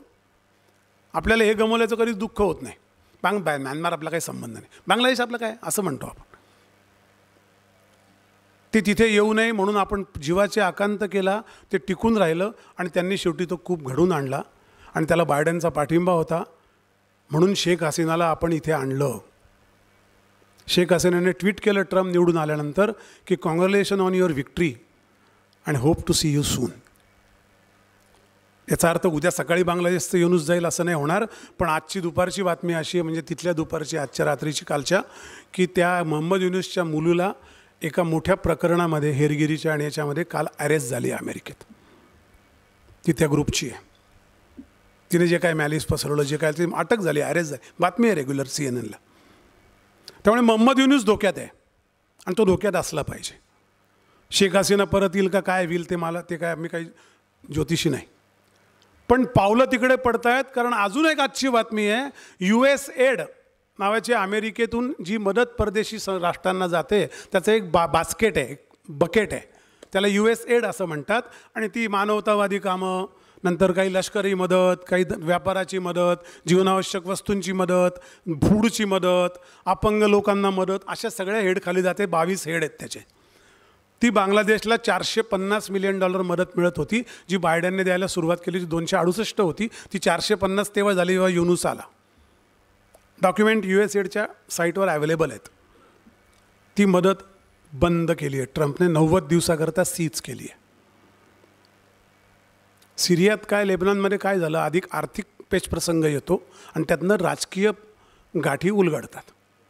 राजकीय भूभाग विस्विषित होतो, राजकीय ताकद संपून जाते. कारण अर्थकारण धोक्यात येतं, लोकांना खायला मिळत नाही, रिव्होल्ट तयार होतो, बंडखोरी होते, लोक रस्त्यावर येतात, अस्थिरता तयार होते आणि राजकीय लोकांची पकड विस्विषित होते. हा एक प्रस्थापित मार्ग आहे. साऊथ अमेरिकेतले अनेक देश असेच संपले. भारताबद्दलही ते प्रयत्न झाले जेव्हा आपल्या आघाड्यांची सरकारं होती तेव्हा. न्यूक्लिअर डीलच्या वेळेला ते पण ते प्रयत्न झाले. त्यामुळे हे करणं महत्त्वाचं. त्याने बांगलादेशमध्ये ती सुरुवात झाली आहे की आता बांगलादेश 90 दिवस हा फार मोठा पिरियड आहे. आत्ताच बांगलादेश जवळपास 27% अनएम्प्लॉयमेंट आणि अतिशय मोठ्या महागाईचा सामना करतो आहे. Highest inflation in the history आत्ता बांगलादेशमध्ये. त्यामुळे लोकांना एक एक ब्रेड, जसं रशियात होतं ना 6,000 रुपयाला एक ब्रेड खरेदी करायचे, तशी लोकांची जेव्हा परिस्थिती येईल तेव्हा तिथे रिव्होल्ट सुरू होईल आणि त्याचा आतमधून ते उद्ध्वस्त होईल. मोहम्मद युनूस जाईल, ही काळ्या दगडावरची रेग आहे. ट्रम्प आल्याचा हा एक फायदा आहे की ते जे झुकलेलं राजकारण होतं, आपल्या हिताचा विचार न करणारं, आपण ट्रम्पकडे आपल्या हिताचा विचार करण्या इतका स्वार्थीपणे बघितलं पाहिजे. तो काय कोणी मानवतेचा पुतळा नाही. तो म्हणजे काय कोण ते आपले दक्षिण आफ्रिकेतले नेल्सन मंडेला नाही, तो बिझनेसमन आहे. आता इथे खूप चान्स तयार होतात भारतीय कंपन्यांना सुद्धा. कारण एक पाऊल त्याने उचलल्यानंतर बांगलादेशची आर्थिक स्थिती सावरण्याकरता युनूस जात गेल्यानंतर भारत मदत करू शकतो, हे ट्रम्पला माहिती आहे. मोदी ट्रम्पच्या शपथविधीला गेलेले म्हणून भयंकर गळे काढतायत लोक. जणू काही मोदी ट्रम्पने शपथ घेतली आपण एकमेकांच्या शपथविधीला आयुष्यावर जायचं असे. काही संबंध नसतो, किरकोळ विषय असतात ते. तुम्हाला असं वाटतं, असा अपमान नाही करू शकत कोणी कोणाचा. आणि भारत इतका भुक्कड देश नाही आहे. आता जरा आपल्या देशावर तो विश्वास ठेवा, बाकी सोडा. तर त्या बांगलादेशच्या याचा आत्ता तो एक फायदा होईल. स्ट्रॅटेजिकली आपण आता पोझिशन बळकट करत आणली आहे. शेख हसीनाला आपणच ठेवलेलं आहे ना सांभाळून. त्यामुळे it's a matter of release, it's a matter of decision, it's a matter of toppling Yunus and Yunus running away from Bangladesh, which will happen in few days. त्याचा एक तो फायदा आहे. ट्रम्पने हे सगळं साईन करताना अजून एक 2 गोष्टी त्या दिवशी घडल्या. शपथ घेतल्यावर त्या शपथविधीला अंबानी हजर होते आणि अंबानींनी त्यानंतर 2 दिवस ट्रम्पची भेट घेतली त्यांनी. आता तुमच्या पंतप्रधानाला बोलवत नाही पण तुम्ही या, असं काही आपल्या देशात लोक कोणी करणार नाही. जयशंकर कशाला जाईल? काही कारणं असतात, ठरलेल्या गोष्टी असतील, त्याचे लेवल्स असतात, स्तर असतात. त्यांनी सांगितलं अंबानींना, त्यांनी त्या इंडस्ट्रीची मीटिंग झाली आणि त्याच्यामध्ये त्यांचे आत्ता असं ठरलं आहे की अमेरिकेत एम्प्लॉयमेंट बरकरार राहावी, तयार व्हावी. Made in America, America first धोरण आहे. त्याच्याकरता what Ambani can help us. कारण अंबानी जगातले आता मोठ्या नंबरचे उद्योगपती आहेत, त्या रँकमध्ये टॉप 10च्या. आणि दुसरी गोष्ट अशी घडली की गौतम अदानी आणि मी अदानी अंबानींचं समर्थक वगैरे नाही बरं का. मी तुम्हाला काय फक्त घडलं सांगतो, उगीच मला झाल्यावर तुम्ही अंबानी अदानी ते अदानीचे प्रकरणं असतील त्याचा माझा काही संबंध नाही. मी स्ट्रॅटेजिकली लेवलवर बोलतो आहे. गौतम अदानीला हिंडेनबर्गने अडकवलं होतं. हिंडेनबर्ग ही सोरोसची कंपनी आहे, सोरोस एडेड आहे, सोरोसची डायरेक्ट आहे असं नाही. पण हिंडेनबर्ग या कंपनीचा इतिहास असा आहे की कोणीही थोडा एका लेवलला गेला की त्याचे काहीतरी प्रकरणं काढायचे. आणि मुळात या कंपन्यांचं सगळ्यात घोटाळा कुठे माहिती का, या कंपन्यांची ताकद शेअर बाजारावर ठरते, जो मुळात सट्टा बाजार आहे. त्यामुळे तिकडे उद्ध्वस्त करणं फार सोपं असतं ना. गुंतवणूक मी गुंतवणूकदार घुसले आणि त्यांना काढून घ्यायला सांगितलं की ते कोसळतं. ते सगळं पत्त्यांचे बंगले आहेत शेअर बाजारा, त्याच्यावर कंपनीची ताकद ठरते. तेव्हा हे घडणार आहे. ते अपरिहार्य आहे. ते टूल असतं, ते अर्थकारणाचं टूल आहे, ते साधन आहे, ते हत्यार आहे. गौतम अदानीला हिंडेनबर्गने जे काय त्याच्यावर केलं होतं, त्या हिंडेनबर्ग कंपनी बंद झाली, तुम्ही ऐकलं असेल. आणि त्या हिंडेनबर्गचा वकील होता ज्याने हा खटला अदानीवर भरला अमेरिकेच्या कोर्टात, त्याने त्या अटर्नीने राजीनामा दिला. या दोन्ही गोष्टी त्यानंतर 4 तासात घडल्या आहेत. आता हे असं अचानक नाही घडत हो. आणि त्यानंतर गौतम अदानींनी एक असं ट्विट केलं आहे, तुम्ही ते वाचलं असेल, तुम्हाला कळलं असेल की मी $10 बिलियन अमेरिकेच्या ऊर्जा क्षेत्रामध्ये गुंतवणूक करेल आणि त्यात 15,000 अमेरिकन लोकांना नोकरीचं आश्वासन देतो. तुम्हाला मी पुढच्या हेडलाईन सांगतो भारतात पेपरात येणाऱ्या पुढच्या 8 दिवसातल्या, की अदानी कसला देशभक्त, तो देशद्रोही आहे. तो अमेरिकेमध्ये 15,000 नोकऱ्या देतो, इथे नोकऱ्या देत नाही. त्याने नोकरी देण्याकरता काही बंदर घेतलं की तो बंदर घेतो, तो इकडे घुसला तिकडे घुसला. अरे काय तुम्हाला काही सेन्स आहे की नाही. आणि हे लिब्रांडू जे लोक आहेत ना, यांना प्रत्येक गोष्टीचं काय एवढं वाईट. अरे आपल्या देशाचं चांगलं असेल तरी आनंद व्यक्त करा, ते जाऊ द्या ना. काहीतरी कशाला लोकांच्या मनामध्ये काही पसरत राहतात वाईट गोष्टी. त्याचा काही तोही बिझनेसमॅन आहे, ट्रम्प बिझनेसमॅन आहे, देणं घेणं होणार ना, काहीतरी तर फायदा होईल. बरं मोदीं शहा काय झोपले आहेत का झोपेच्या गोळ्या घेऊन? त्यांना कळत नाही का आपला उद्योगपती काय करतोय, काय करार करतोय, त्याचे स्क्रिप्ट आधी ठरत नाहीत का? तुम्हाला कधी परराष्ट्र खात्यात, मी त्या ICCRला काम करत होतो 5 वर्ष म्हणून सांगतो, कुठल्याही परराष्ट्र डिप्लोमॅटिक मिटिंगचे अजेंडे ठरण्याकरता 4 कंपन्यांना ते काम दिलं जातं. त्यातली एक कंपनी मराठी माणसाची संदीप वासलेकर. त्याला आउटसोर्स केलं. आता अजेंडा काय ठरायचा, तो अजेंडा 17 वेळा सगळ्यांच्या नजरे खालून जातो, तो ॲग्री होतो, मग या मिटिंग होत असतात.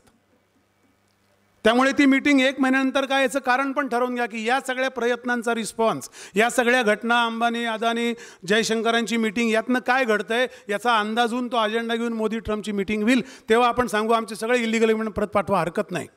अमेरिकेला काय पाहिजे? चला, एक विषय इमिग्रेशनचा, दुसरा विषय आहे ट्रेडचा.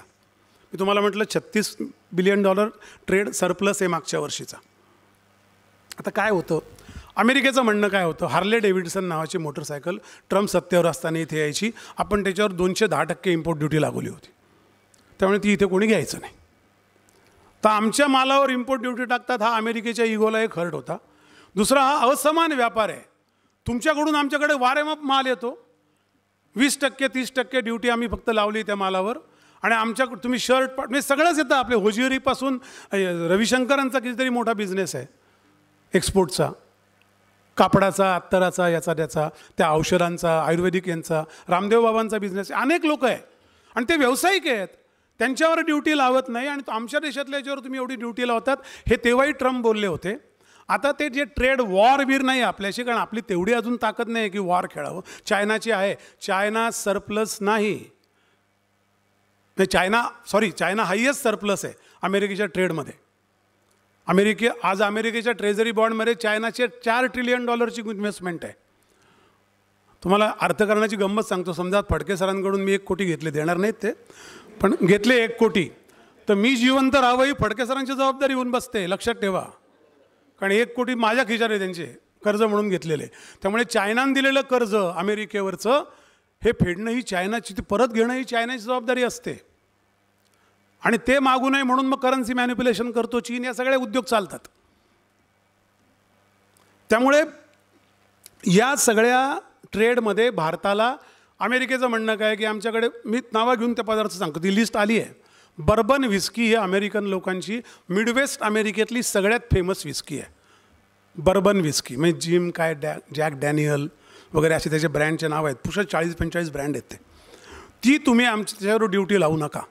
तुम्हाला मध्ये आठवतं का आपल्या काही, आपण व्हिस्की युरोपमधनं येणाऱ्या एका सरकारच्या माणसाने इकडे जाऊन त्यातली ड्युटी कमी करून आणली, ते आठवतं का 3-4 वर्षापूर्वी? तेव्हा ही नव्हती, अमेरिकन विस्की नव्हती. त्यांचं म्हणणं आहे, अहो तुमच्याकडे एवढे लोक छान दारू पितात, दारूच पित असतात कायम, तर आमची पण दारू घ्या, एवढा खप येतं. दुसरं पेट्रोलियम पदार्थ आहे, तेल. ड्रिल बेबी ड्रिल म्हणला म्हणजे तो तेलाला सुरुवात करणार. त्यांनी काय सांगितलं पुतीनला, त्यांनी आता ओपेकमध्ये पण त्या वर्ल्ड इकॉनॉमिक फोरमला परवा ते जे बोलले ते काय म्हणले, the OPEC should bring down the oil prices. म्हणजे $100 बॅरल आहे तो तुम्ही $40 आणा, कारण रशिया त्यातनं पैसे कमवतोय, त्याला वीक केल्याशिवाय फायनान्शियली ते युद्ध थांबणार नाही. हा एक उपाय, असंच होईल असं नाही. रशिया काय इतका मूर्ख देश नाही.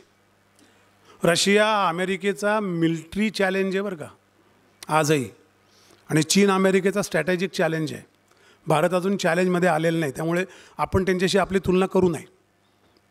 तर त्यांनी सांगितलं की विस्की घ्या, आमच्याकडून ऑइल घ्या, स्टील घ्या. अमेरिकेत कार्नेगी स्टील, अमेरिकेत स्टील प्रोडक्शन फार मोठं आहे, ते तुम्ही घ्या. म्हणजे तुम्ही घेतात पण त्याची इम्पोर्ट ड्युटी कमी करा, आमच्या उद्योगपतीला फायदा होऊ द्या. आता तुम्ही मला सांगा, हा सगळा जो विषय H1 विसा नाकारले, अमुक झालं तमुक झाला, हा जो गदारोळ चालला आहे, तो आला आहे, तो आल्यावर काय होईल, उद्ध्वस्त होईल वगैरे सगळ्या चर्चा चालल्या आहेत विविध विचारवंतांच्या. म्हणून मला विचारवंत म्हटलं की भीती वाटते हो, विचारवंत वगैरे म्हणू नका, ते एकदम डावीकडे झुकून जातं आपण, ते लपडत नको. ते विचारवंत हे सगळ्यात भयानक गोष्ट आहे. तर त्यांनी जे काय गदारोळ लावलेला आहे सगळा, तो की तो आला, त्याने गोंधळ घातला, आता काय होणार, डिस्रप्शन होणार, असं नाही आहे. या निगोशिएशन आहे. आता हे ट्रेडला निगोशिएट झालं की इमिग्रेशन त्याच्या अगेन्स्ट निगोशिएट होतं ना. दोघांनाही राहायचं असेल जगात. आणि तिसरी गोष्ट जी घडली ट्रेडच्या बरोबरीने या मीटिंगबरोबर, ती त्यांनी ताबडतोब क्वाडची मीटिंग घेतली. क्वाड तुम्हाला सगळ्यांना माहीत नसेल म्हणून सांगतो, का वेळ जाईल, सगळ्यांना माहिती आहे. हा जो रस्ता सांगितला ना चीनचा तेलाचा, त्याच्यावर लक्ष ठेवून नुसतं लष्करी तळ करून होत नाही. कारण चीनने ते सगळं लष्करी तळ असताना हंबनटोटा बंदर घेतलं. साऊथ चायना सीमध्ये 37 पाणबुड्या राहतील एवढं मोठं बेड बांधलं कृत्रिम, त्याखाली पाणबुड्या लपवून ठेवल्या. फिलिपाईन्सचं सरकार उद्ध्वस्त करायचा प्रयत्न केला, म्यानमारचं उद्ध्वस्त केलं, व्हिएतनाममध्ये गोंधळ घालायला सुरुवात केली, लाओसमध्ये माणसं पाठवले मिलिटरी कूप करण्याकरता. हे सगळं असताना तो करत होता. म्हणून असं ठरलं की चीनवर अधिक लक्ष द्यायची गरज आहे. म्हणून ते 4 देशांनी क्वाड काढलं, जपान, ऑस्ट्रेलिया, अमेरिका आणि भारत. या 4 देशांची संघटना आहे क्वाड. यांचं काम काय, प्रायमरी काम ते बाकी काही छापो, चीनवर लक्ष ठेवणं आणि त्याला आळा घालता येईल असं बघणं. मग 4 देशांचे सगळे जे स्पाई रिसोर्सेस असतात, गुप्तहेर, ते पण त्यांच्यावर पण त्यांच्या सगळ्या यंत्रणा कामाला लागतात. त्या यंत्रणा सगळ्या माहिती पुरवायला लागतात, त्यांचे मेसेज इंटरसेप्ट होतात, ते एकमेकाशी शेअर करतात, संरक्षण सामुग्री शेअर करतात, स्ट्रॅटेजिक मुवमेंट शेअर करतात, त्याच्या मीटिंग होतात, लष्करी सराव होतात. आणि मग 4 देश शस्त्रास्त्राबद्दल किंवा ज्याच्यामुळे आक्रमकता राहील अशा पद्धतीच्या सगळ्या मालाबद्दलची आयात निर्यात शुल्क कमी करून ती ट्रेड चांगली होईल, अशा 4 देशांची एकमेकाला सांभाळणारी संघटना. जशी एकेकाळी नाटो होती किंवा नॉर्थ अटलांटिकमधली संघटना आहे, किंवा उत्तर अमेरिकेत अशी कॅनडा अमेरिकेची संघटना आहे, अशी क्वाड उभी केली गेली. त्याचा चायनाला खूप राग आला. चायनाने ऑस्ट्रेलियावर सँक्शन टाकायचा प्रयत्न केला. त्यात खूप वाद झाले 4 वर्षात. क्वाड खरी केली स्थापन मनमोहन सिंगांनी. पण काय असतं, निर्णय घेणं आणि अंमलात आणणं, याच्यामध्ये जर एक पिढी निघून जात असेल तर उपयोग काय. 2007 का 2008ला त्याची पहिली चर्चा सुरू झाली त्या क्वाडची, आणि ती होता होता कार्यरत होता 2017 उजाडलं. सगळे ॲडव्हान्टेज घालवले आपण त्याचे. कारण कोणतरी काम करत असेल हे होऊ नये म्हणून. सरकारांमध्ये काय, आपण काही किती शुल्क असलं तरी आपल्याकडे लोक घुसलेले आहेत. त्याचं एकदा कधीतरी व्याख्यान वेगळंच ठेवतो मी. थेट प्रत्येक पंतप्रधानाच्या कार्यकाळामध्ये काय गुफप झाले सांगतो, हेर सिस्टीममधले. ते पुस्तकात लिहितो आहे मी. सगळेच मोठे मोठे पंतप्रधान आहेत त्यात. त्यांनी केले असं नाही, त्यांच्या कार्यकाळात त्यांच्या डोळ्याखाली हे चाललं होतं आणि हे घडलेलं आहे. त्याचा इतिहास, त्याच्या पुस्तकात हे सगळे इन्फॉर्मेशन बाहेर आहे आत्ता. त्यामुळे आपल्या काही लोकांनी, हितसंबंधी लोकांनी त्याचा प्रयत्न केला असेल, जे चायनाला वारंवार व्हिजिट देतात, चायनीज शिष्टमंडळाला गुपचूप भेटतात, नंतर मग सापडल्यावर म्हणतात नाहीच भेटलो, मग फोटो केल्यावर म्हणतात भेटलो पण चहा पाण्याला भेटलो. या सगळ्या लोकांनी ते होऊ दिलं नाही चायनाला प्रोटेक्ट करण्याकरता. असं असेल, आय डोंट नो, मी काही लष्करात काम करत नाही. पण म्हणून या संघटनेची गरज होती. क्वाडची मीटिंग लगेच झाली. याचा अर्थ मला एकच कळतं फायदा, की भारताच्या या दक्षिण पॅसिफिकमधल्या किंवा हिंदी महासागरातल्या इंडियन ओशन आणि पॅसिफिकमधल्या सगळ्या भारताकरता अमेरिका त्या मागे उभा आहे.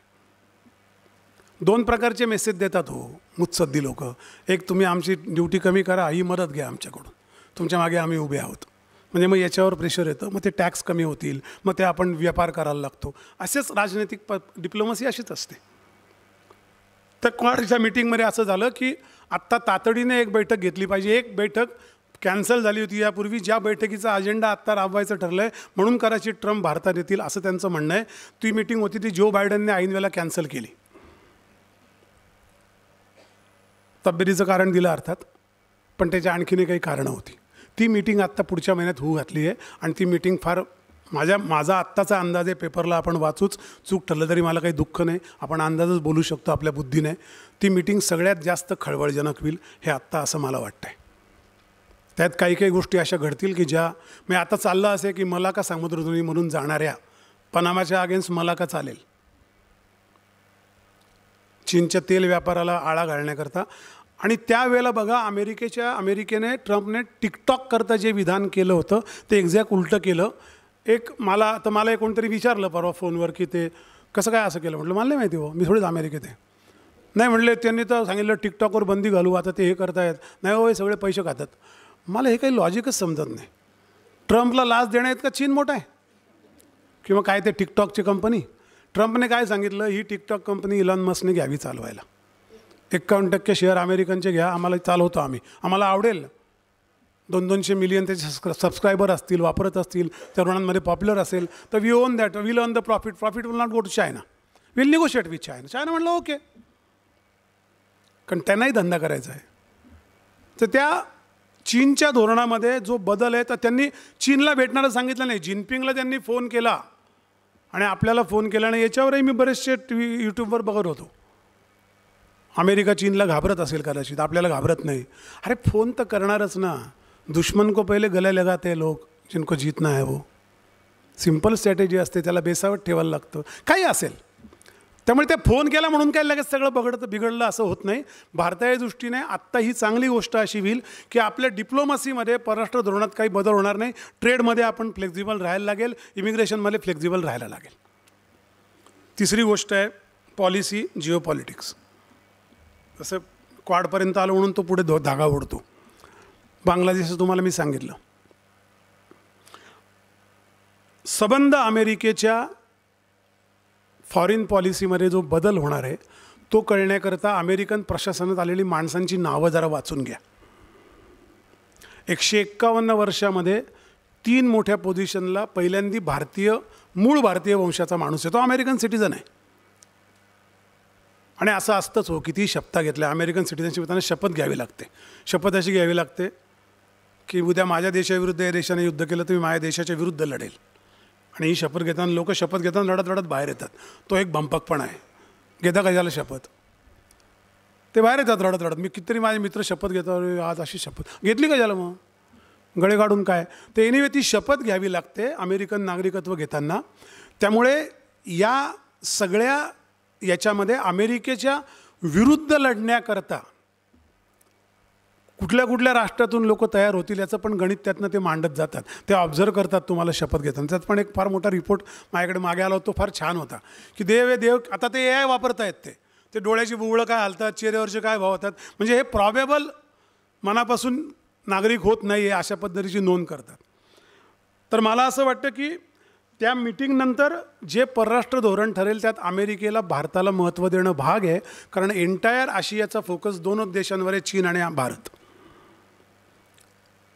ज्या माणसाने या देशातली लोकशाही 10 वर्ष टिकणार नाही असं उद्दाम आणि अहंकारी आणि अत्यंत बेफाम विधान केलं होतं, तो विन्स्टन चर्चिल थडग्यामध्ये 75 वर्ष लोकशाही टिकलेली आहे. आपल्याला कमी समजण्यात इंग्रजांचं आयुष्य गेलं आणि अमेरिका पण ते करत होती, नाही असं नाही. कारण त्या अँग्लो सेक्सन एक तो ग्रुपच होता अमेरिका चालवणारा. आता मात्र तसं नाही आहे. आता आपल्यावर विश्वास आहे. त्याचं श्रेय तुम्ही कोणाला द्या नका देऊ, मी सगळ्यांनाच देतो, सगळ्याच नेतृत्वाला देतो. आपण तेव्हाच जर हे केलं असतं तर कदाचित जेव्हा सैनिकांच्या पायात बूट नव्हते, पहिलं गुरिल्ला वॉर झालं तेव्हाच सगळं गणित बदललं असतं. पण हरकत नाही, देर आहे दुरुस्त आहे. आशियामध्ये आपल्यावर अवलंबित असेल तर चीनवर असणार नाही. चीनवरचे टेरिफ अत्यंत कडक असतील ते किती झालं तरी, कारण चीनचे टेरिफ कमी करून अमेरिकेचा निर्यातामधला आयातीतला तोटा कमी होईल, ट्रेडमधला तो आपले कमी करून होणार नाही. आपलं किरकोळ विषय आहे. 36 बिलियन काही नाही, चीन काय $1 ट्रिलियन वगैरे ट्रेड डेफिसिट आहे आणि तो वाढतो रोज आणि कमी होतो 100, 800, 80 बिलियनने. त्यामुळे चीनला आटोक्यात आणणं म्हणजे देशांतर्गत उद्योग वाढवणं, चीनचा माल देशात महाग करणं म्हणजे तो अमेरिकेत बनणं, अमेरिकेत बनलेलं स्वस्त होणं म्हणजे अमेरिकन उद्योगाला चालना मिळणं, अमेरिकन उद्योगाला चालना मिळणं म्हणजे अमेरिका फर्स्ट, असा हा नेटिव्हिझमचा अजेंडा आहे. याच्यामध्ये भारत फिट बसतो. याचं कारण भारताला फक्त टेरिफ निगोशिएट करता आलं पाहिजे. जर त्यांच्या अजून एका व्यापाराच्या तरतुदी जी कॅनडाबरोबर त्यांची आहे, आत्ता ते कॅनडाचं फिसकटले सोडून द्या, पण अनेक वर्ष कॅनडा अमेरिकेच्या व्यापारामध्ये एकमेकावर टेरिफच नव्हते. ट्रम्पचं वाक्य काय माहिती आहे का? Let us have the equal tariff. तुम्ही 20%, आम्ही 20%, तुम्ही 100%, आम्ही 100%, एवढंच म्हणतो. असं नाही म्हणत तुम्ही आम्ही 200% आणि तुम्ही 20%, असं तो म्हणतच नाही, तो कधी म्हणलेलं नाही. तुम्ही नीट ती विधानं वाचा. अपप्रचाराला बळी टेरिफ लावणार म्हणजे काय? तो म्हणतो तुमच्यावर 100, तुम्ही घेणार 100%, आमचा माल तुमच्या देशात महाग करून विकणार म्हणजे कोणी घेणार नाही, आणि आमच्याकडे स्वस्त माल पाठवार की तो फक्त लोक तोच घेतील, आमचाच माल घेणार नाहीत. त्यामुळे समसमान ठेवा. त्या समसमानतेचा पातळी व्यापाराच्या साईजवर अवलंबून असते आणि ती स्थिर होत जाईल. त्यामुळे बांगलादेशने अजून एक चूक केली. बांगलादेशला जेव्हा याला ट्रम्पचा शपथविधी झाल्यानंतर अमेरिकेच्या वर्तुळात त्यांच्या त्या कोण जो गेलेला प्रतिनिधी होता त्याने भेटी मागितल्या, ते मिळालं नाही. त्यामुळे तिथे आलेल्या चीनच्या उपाध्यक्षही त्याने भेट घेतली आणि त्यांना सांगितलं की आमची वकिली करा. त्यांनी दिलेलं स्टेटमेंट आलं आहे. त्यांनी सांगितलं आम्ही फक्त व्यापार आणि त्यांनी सांगितलं 2 गोष्टीवर बोलू शकतो आम्ही, व्यापार आणि काय ट्रेड म्हणजे व्यापार. त्या 2 मुद्दे त्यांनी सांगितले, एवढंच आम्ही बोलणार आहे, आम्ही बाकी काही तुमच्याशी बोलणार नाही. नंतर त्यांनी काय चूक केली युनुसने, तो पाकिस्तानकडे गेला. त्याने पाकिस्तानच्या ISI चीफला बांगलादेशमध्ये इन्व्हाइट केलं आहे काल. आता मुळात पाकिस्तानची गरज अमेरिकेला उरलेली नाही. पाकिस्तान ग्रेट देश होता ना, आता भंगार झाला असं काही नाही, तो भंगारच होता. पण त्याच्या भौगोलिक स्थानामुळे त्याचं एक महत्त्व होतं. अफगाणिस्तानमध्ये अमेरिका होती, मध्य आशियामध्ये लिथियम होतं, त्याचे साठे होते. चीन एक देश पादाक्रांत करत चालला होता. त्याच्या त्या इकॉनॉमिक कॅरिडॉरने, रोडने त्याने फार लोकांना उपकार करून कर्ज देणं लावलं होतं. त्याच्याकरता लक्ष ठेवायला अफगाणिस्तानमध्ये अमेरिका होते आणि पाकिस्तानची सख्य होतं. भारताशी मैत्री झाल्यावर त्याचं काही आता गरज उरलेलं नाही. त्यामुळे बांगलादेशने पाकिस्तानला जवळ बोलून आणखीन एक चूक करून ठेवली असं माझं मत आहे. ते बांगलादेशला मागात पडेल, युनुस जाणार. म्यानमारमध्ये सू की यांचं सरकार जर परत येऊ शकलं तर तो भारत अमेरिकेच्या डिप्लोमसीचा सगळ्यात मोठा विजय असेल. मग आपलं एक श्रीलंका, तरी श्रीलंका आत्ता आपल्या राजनीत खूप चांगले, आपल्या त्यांच्यावर पकड आहे. मग नेपाळ एक देश राहतो जो आपला खरं बॉर्डर देश आहे, ते आपल्या राज्यासारखं आहे.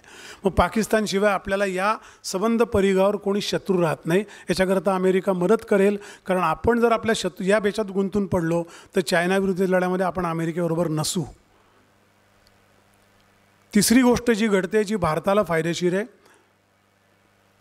चायनाबद्दल आत्ता असं चाललं आहे की तो चायनामधून, माझ्या पुस्तकात पण मी म्हटलं आहे आणि लाल सूत्र आता जे येईल चीनवर त्यावर तर खूपच क्लिअर म्हटलं आहे, चायनामधून इम्प्लोड होईल असं सांगितलं जातं. म्हणजे तैवानचा इश्यू आहे, हाँगकाँगचा इश्यू आहे, शिंजियांगचा इश्यू आहे, इनर मंगोलियाचा इश्यू आहे, जपानच्या बेटांवरून चाललेले मारामाऱ्या आहेत आणि चायनाचं सगळीकडे जे एन्क्रोचमेंट आहे आणि जिनपिंग सत्तेवर ही चांगली गोष्ट आहे.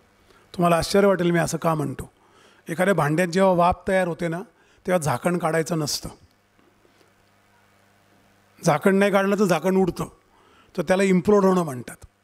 जिनपिंग आयुष्यावर बसला ते बरं झालं, कारण ती लोक आणखीन अस्वस्थ आहे. आत्ता 3.5% आर्थिक वाढीच्या दरावर चायना फार काळ सस्टेन करू शकणार नाही. आत्ता अमेरिकेच्या संसदेने ट्रम्प असताना तिबेटच्या ॲम्बसीला अमेरिकेत जागा दिली आहे. तिबेट हा काही देश नाही, तिबेट चायनाचं एक राज्य आहे. महाराष्ट्राला ॲम्बसीत जागा दिल्यासारखं झालं ते. आता ते तेव्हा करून ठेवला एक ठराव काँग्रेसने, जागा दिली म्हणजे काय ॲलोकेट केलं असेल. आता ते सगळे प्यादी ते पुढे सरकवायला सुरुवात करतील विथ ट्रेड वॉर. चीन अमेरिका 1.5-2 वर्ष ट्रम्प झुंज देत राहील आणि शेवटी त्यातनं जे काय घडेल त्यात आपला फायदा आहे असं मला वाटतं. त्यामुळे मला असं वाटतं की यापुढे आपण अमेरिकेला सामोरं जाणं, आपल्या देशाचा कॉन्फिडन्स आहे, आपण 5व्या क्रमांकाची अर्थव्यवस्था आहोत. 6 महिन्यामध्ये आपण 4थ्या क्रमांकाची अर्थव्यवस्था होऊ आणि अर्थव्यवस्थेचा जी ग्रोथ असते तिचं 8% होते म्हणजे काय असतं, ती भौमितिक पद्धतीने असते. 2 आणि 2 4 आणि 4 16 आणि 16 256 असं असतं ते गणित. ते 2 अधिक 2 4 अधिक 2 6 असं नसतं. कारण एकदम सगळे ते आमचे सी.के. प्रल्हाद जसं म्हणायचे ना, ते फार एक छान वाक्य बोलायचे. ते 2003चं वाक्य मी ऐकलं, मला अजून ते आठवतं. इतकं प्रॉफिटिक माणूस आहे तो. ते म्हणले आमचं इंडिया म्हणजे एक स्टेजवर झोपलेला हत्ती आहे, त्याला झोपू द्या, त्याला उठवू नका. तो उठून नाचायला लागला, सगळ्यांना स्टेज खाली करायला लागेल.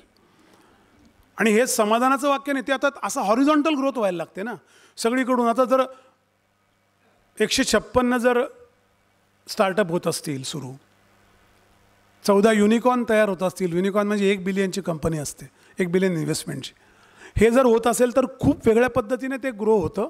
आणि त्यामुळे मला असं वाटतं की ट्रम्पच्या 4 वर्षांचं मी मांडलेलं गणित असं आहे, ते सांगतो आणि थांबतो. ट्रम्पच्या 4 वर्षामध्ये जर या सगळ्या अशा स्ट्रॅटेजिक मूव्ह, आणि आपल्याला खूप कष्ट घ्यायला लागतील ना, असे लारी दिल खाटल्यावर अशी परिस्थिती नसते. त्यात खूप डिप्लोमॅटिक चॅनल ओपन होतील, बॅकडोअर ओपन होईल, आपण चायनाशी जुळवूनसुद्धा घेऊ, आपण कदाचित रशियाला मध्ये घालू, रशियन डोअरने चीनमध्ये घुसू, म्हणजे चीनशी निगोशिएट करू रशियन वापरून. ते काहीही सगळं घडत राहील, कितीही घडलं. आणि जर हे ट्रम्पचं किंवा अमेरिकेसारख्या सत्तेचं म्हणजे 2 गोल मर्ज होतात असं मला आत्ता दिसतंय. मी चूक असू शकतो, मला काही चुकी झालं तरी पण व्याख्यान करायला मी सांगेल मी मूर्ख होतो. त्यातला एक गोल असा आहे की अमेरिका फर्स्ट, जे ट्रम्पला अचीव करायचं आहे. आणि दुसरा गोल आहे 2047ला विकसित राष्ट्र भारत आहे. हे 2 गोल मर्ज होतील असं मला वाटतं. त्याच्याकरता ट्रम्पची मदत होईल अशी मला आशा आहे. खात्री म्हणणं इतका मी मोठा माणूस नाही, अशी मला आशा नक्की आहे. आणि प्रार्थना तर 1000% मी करेल. ते घडेल, तो दिवस सुदीन. तोपर्यंत वाट बघूया. धन्यवाद.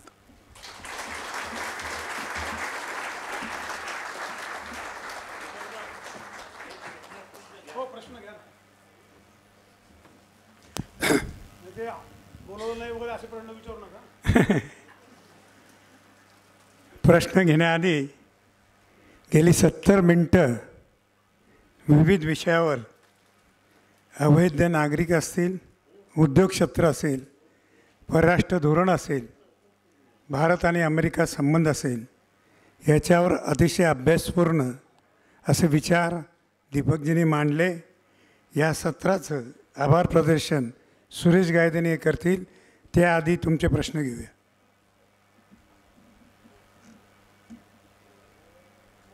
आभार कधी असा प्रश्न नाही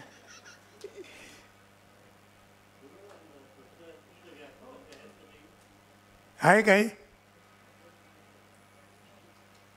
प्रमोदजी हात वर करता अर्धा झाला. हां, बोला बोला.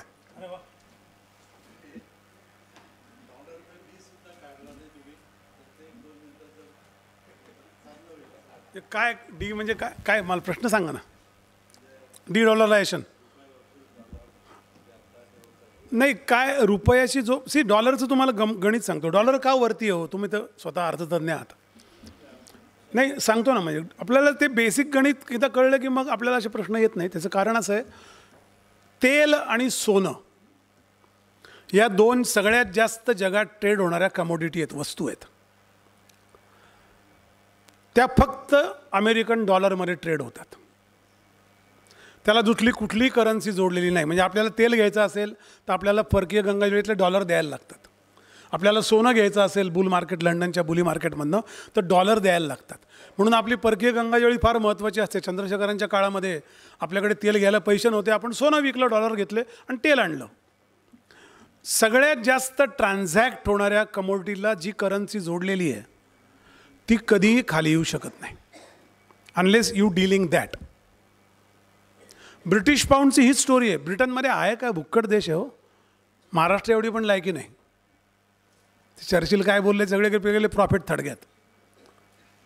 ब्रिटिश पाऊंड का बरं स्ट्रॉंग आहे? सगळ्या मरीटाईम व्यापाराला ब्रिटिश पाऊंड जोडलेला आहे, समुद्रातून होणाऱ्या व्यापाराला. त्यांनी जी ती रचना केली आहे त्याच्यामुळे काय होणार, असं होणार नाही.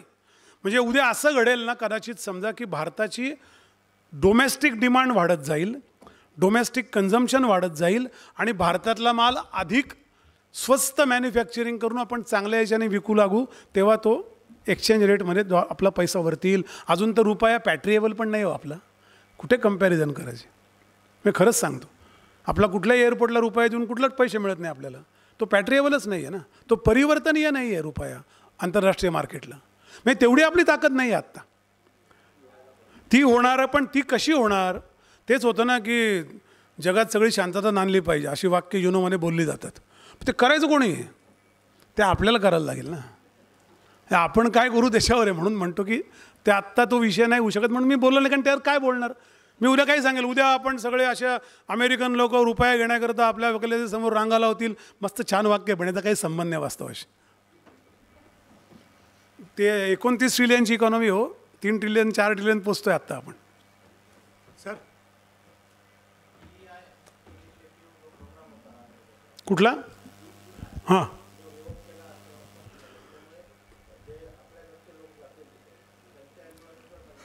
नाही, आता कसं होईल त्याची अमेरिका फर्स्ट समजा उद्या अदानीने जिथे एक 15,000 उद्योग 15,000 एम्प्लॉयमेंट तयार केली. आता अमेरिकेत 3 प्रकारे लोक राहतात. ते भारतीय लोक अमेरिकन सिटीजन झालेले, दुसरे परमनंट रेसिडेंट असलेले ग्रीन कार्ड होल्डर ज्यांना वर्षातनं 6 महिने तिथे राहायला लागतं, 180 दिवसाचे दिवस जास्त बाहेर राहता येत नाही, आणि तिसरे एम्प्लॉयमेंट म्हणून H1वर गेलेले लोक.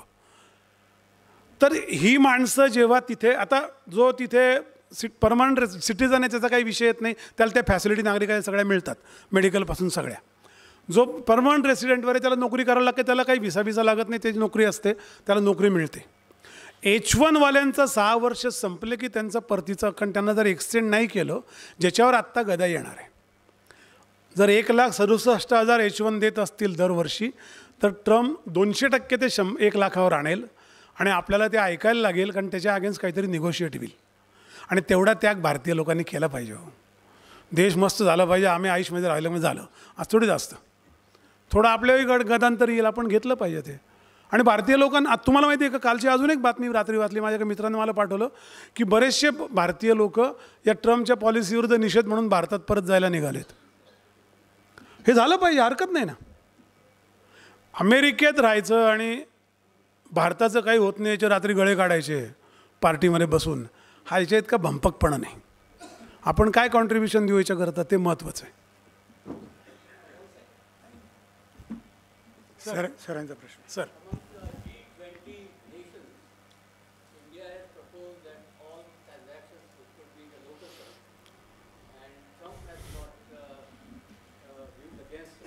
करणारच तो नाही, आपली ताकद वाढल्याशिवाय काही वर्क होणार. आपण मागणी करतच राहतो ना. जहा होय बलिदान मुखर्जी वो काश्मीर हमारा आहे, आपण 70 वर्ष बोललोच की. आपल्याला मागण्यांची सवय आहे, त्यामुळे हे बोलत राहणार आपण. त्याचं आपला व्यापार, आपल्या देशांतर्गत जेव्हा आपलं उत्पादन आता 100 बिलियन जेव्हा आपलं इंडस्ट्रीचं आउटपुट झालं, निर्यात केलं आपण, आत्ता आपल्याला यायला लागला आहे. कारण आपल्याला काय 2 लढाई आहेत लक्षात ठेवा. एक तर या सगळ्या लोकांना कार्यप्रवण करणं, म्हणजे कारखानदारी जास्त आणणं, शेती जी अल्पभूधारक 80% लोक आहेत त्यांची सहकारी शेतीची व्यवस्था करून शेतीची प्रोसेसिंग जास्त होईल, प्रोडक्शनवर ते पाहणं, आणि हे करत असताना चायनाच्या दराशी कॉम्पीट करणं लेबरच्या.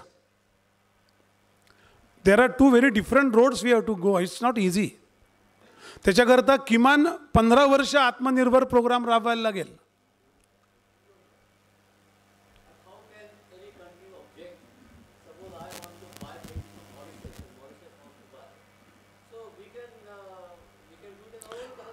नाही, वी विल ती पण ती पॅट्रिएबल तर करा आधी. ती घेऊन तुम्हाला डॉलरच बाहेर पडता पडताच घ्यायला लागत असतील तर ते ट्रम्पला रागाला सोडून द्या. पण ते नाही आहे ना, पॉसिबल नाही आहे ना. आपण का डॉलर घेऊन येतो? आपण आपले रुपये घेऊनच फिरू ना. आपल्याकडे लोक कंटेनरमध्ये रुपये घेऊन जातील परदेशात जाताना, कारण तेवढे आहेत.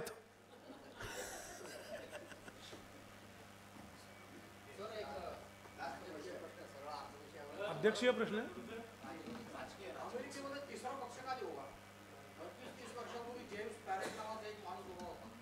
ते आहे ना, ग्रीन पार्टी आहे, पण त्याचं कोणी निवडूनच येत नाही, कसे उभे राहतील?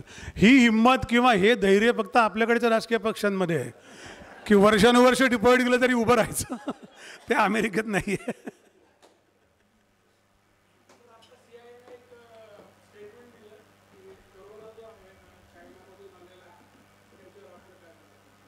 नक्कीच आलेलं आहे, गाजसूत्र वाचा माझं. तुम्हाला वैयक्तिक सांगतो, सगळ्यांना नसेल इंटरेस्ट. चायनात ना आलाय, प्रश्नच नाही. अमेरिका त्यात सहभागी आहे. CDCला $5 मिलियन कोणी दिले? सेंटर ऑफ डिसीज कंट्रोलने $5 मिलियन दिले चायनाला, वुहानला व्हायरस प्रोसेस करण्याकरता.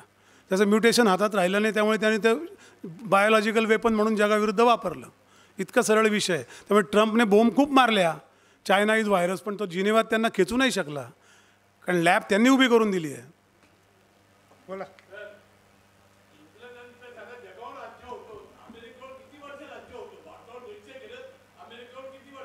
कोणी?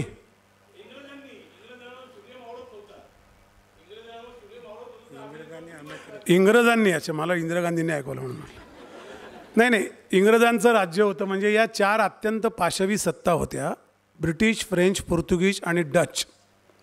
यांनी अर्ध्या जगावर राज्य केलं. हे लूटमार करणारे लोक होते, हे दरोडेखोर होते.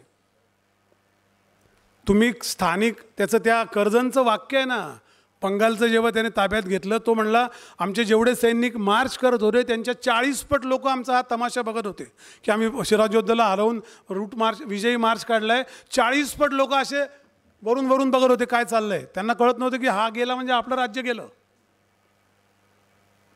त्यामुळे इंग्रजांनी आपली फार लूट केली. तो वेगळा विषय व्याख्यानाचा, पण ते तर तुम्ही बोललात तर मला रात्रभर बोलायला लागले तर मला संताप आहे. इंग्रजांसारखे त्यांना 2 लक्ष वेळा फाशी द्यायला पाहिजे, इतके जुलमी राज्य करतात. ज्यांना कोणाला वाटतं, मी तुम्हाला उदाहरण देऊन सांगतो, ज्यांना कोणाला वाटतं ना रेल्वे आणली, टपाल आणलं, हे कौतुक करणारे खूप लोक आहेत आपल्याकडे. मी रेल्वेवर जेव्हा इंडिपेंडंट डायरेक्टर म्हणून गेलो, त्यांना इथे मॅप काढले दत्ताजी 47 पासूनचे. कुठे रेल्वे नेली आहे माहिती आहे का? बंदर ते खनिज, बंदर ते रॉ मटेरियल, एवढीच रेल्वे नेली आहे. कारण फुकट सगळं चोरून न्यायचं होतं. $45 ट्रिलियन हा आकडा आहे आपल्या लुटीचा आजच्या भावात इंग्रजांनी केलेल्या. 1857ला जगाच्या 24% GDP असलेला देश इंग्रज सोडून गेले तेव्हा 2.1% GDP होता जगाच्या. इतकं बेसुमार लुटलं आहे. अमेरिकेला ते केलं, अमेरिकेने त्यांचं जहाज बुडवलं, त्यांनी चहावर 400% टॅक्स लावला. अमेरिकेने शपथ घेतली, बॉस्टनला ते जहाज बुडवलं इंग्रजातून आलेलं, त्याला बॉस्टन टी पार्टी म्हणतात. आणि त्यांनी शपथ घेतली आम्ही कॉफी पिणार, चहा पिणार नाही. आजही अमेरिकेत तुम्ही गेला, आता जरा मोकळं झालं आहे, पण मी जेव्हा गेलो तेव्हा चहा मागितलं का ते म्हणायचे चहा नाही प्यायचा, this is not fair, we don't like that.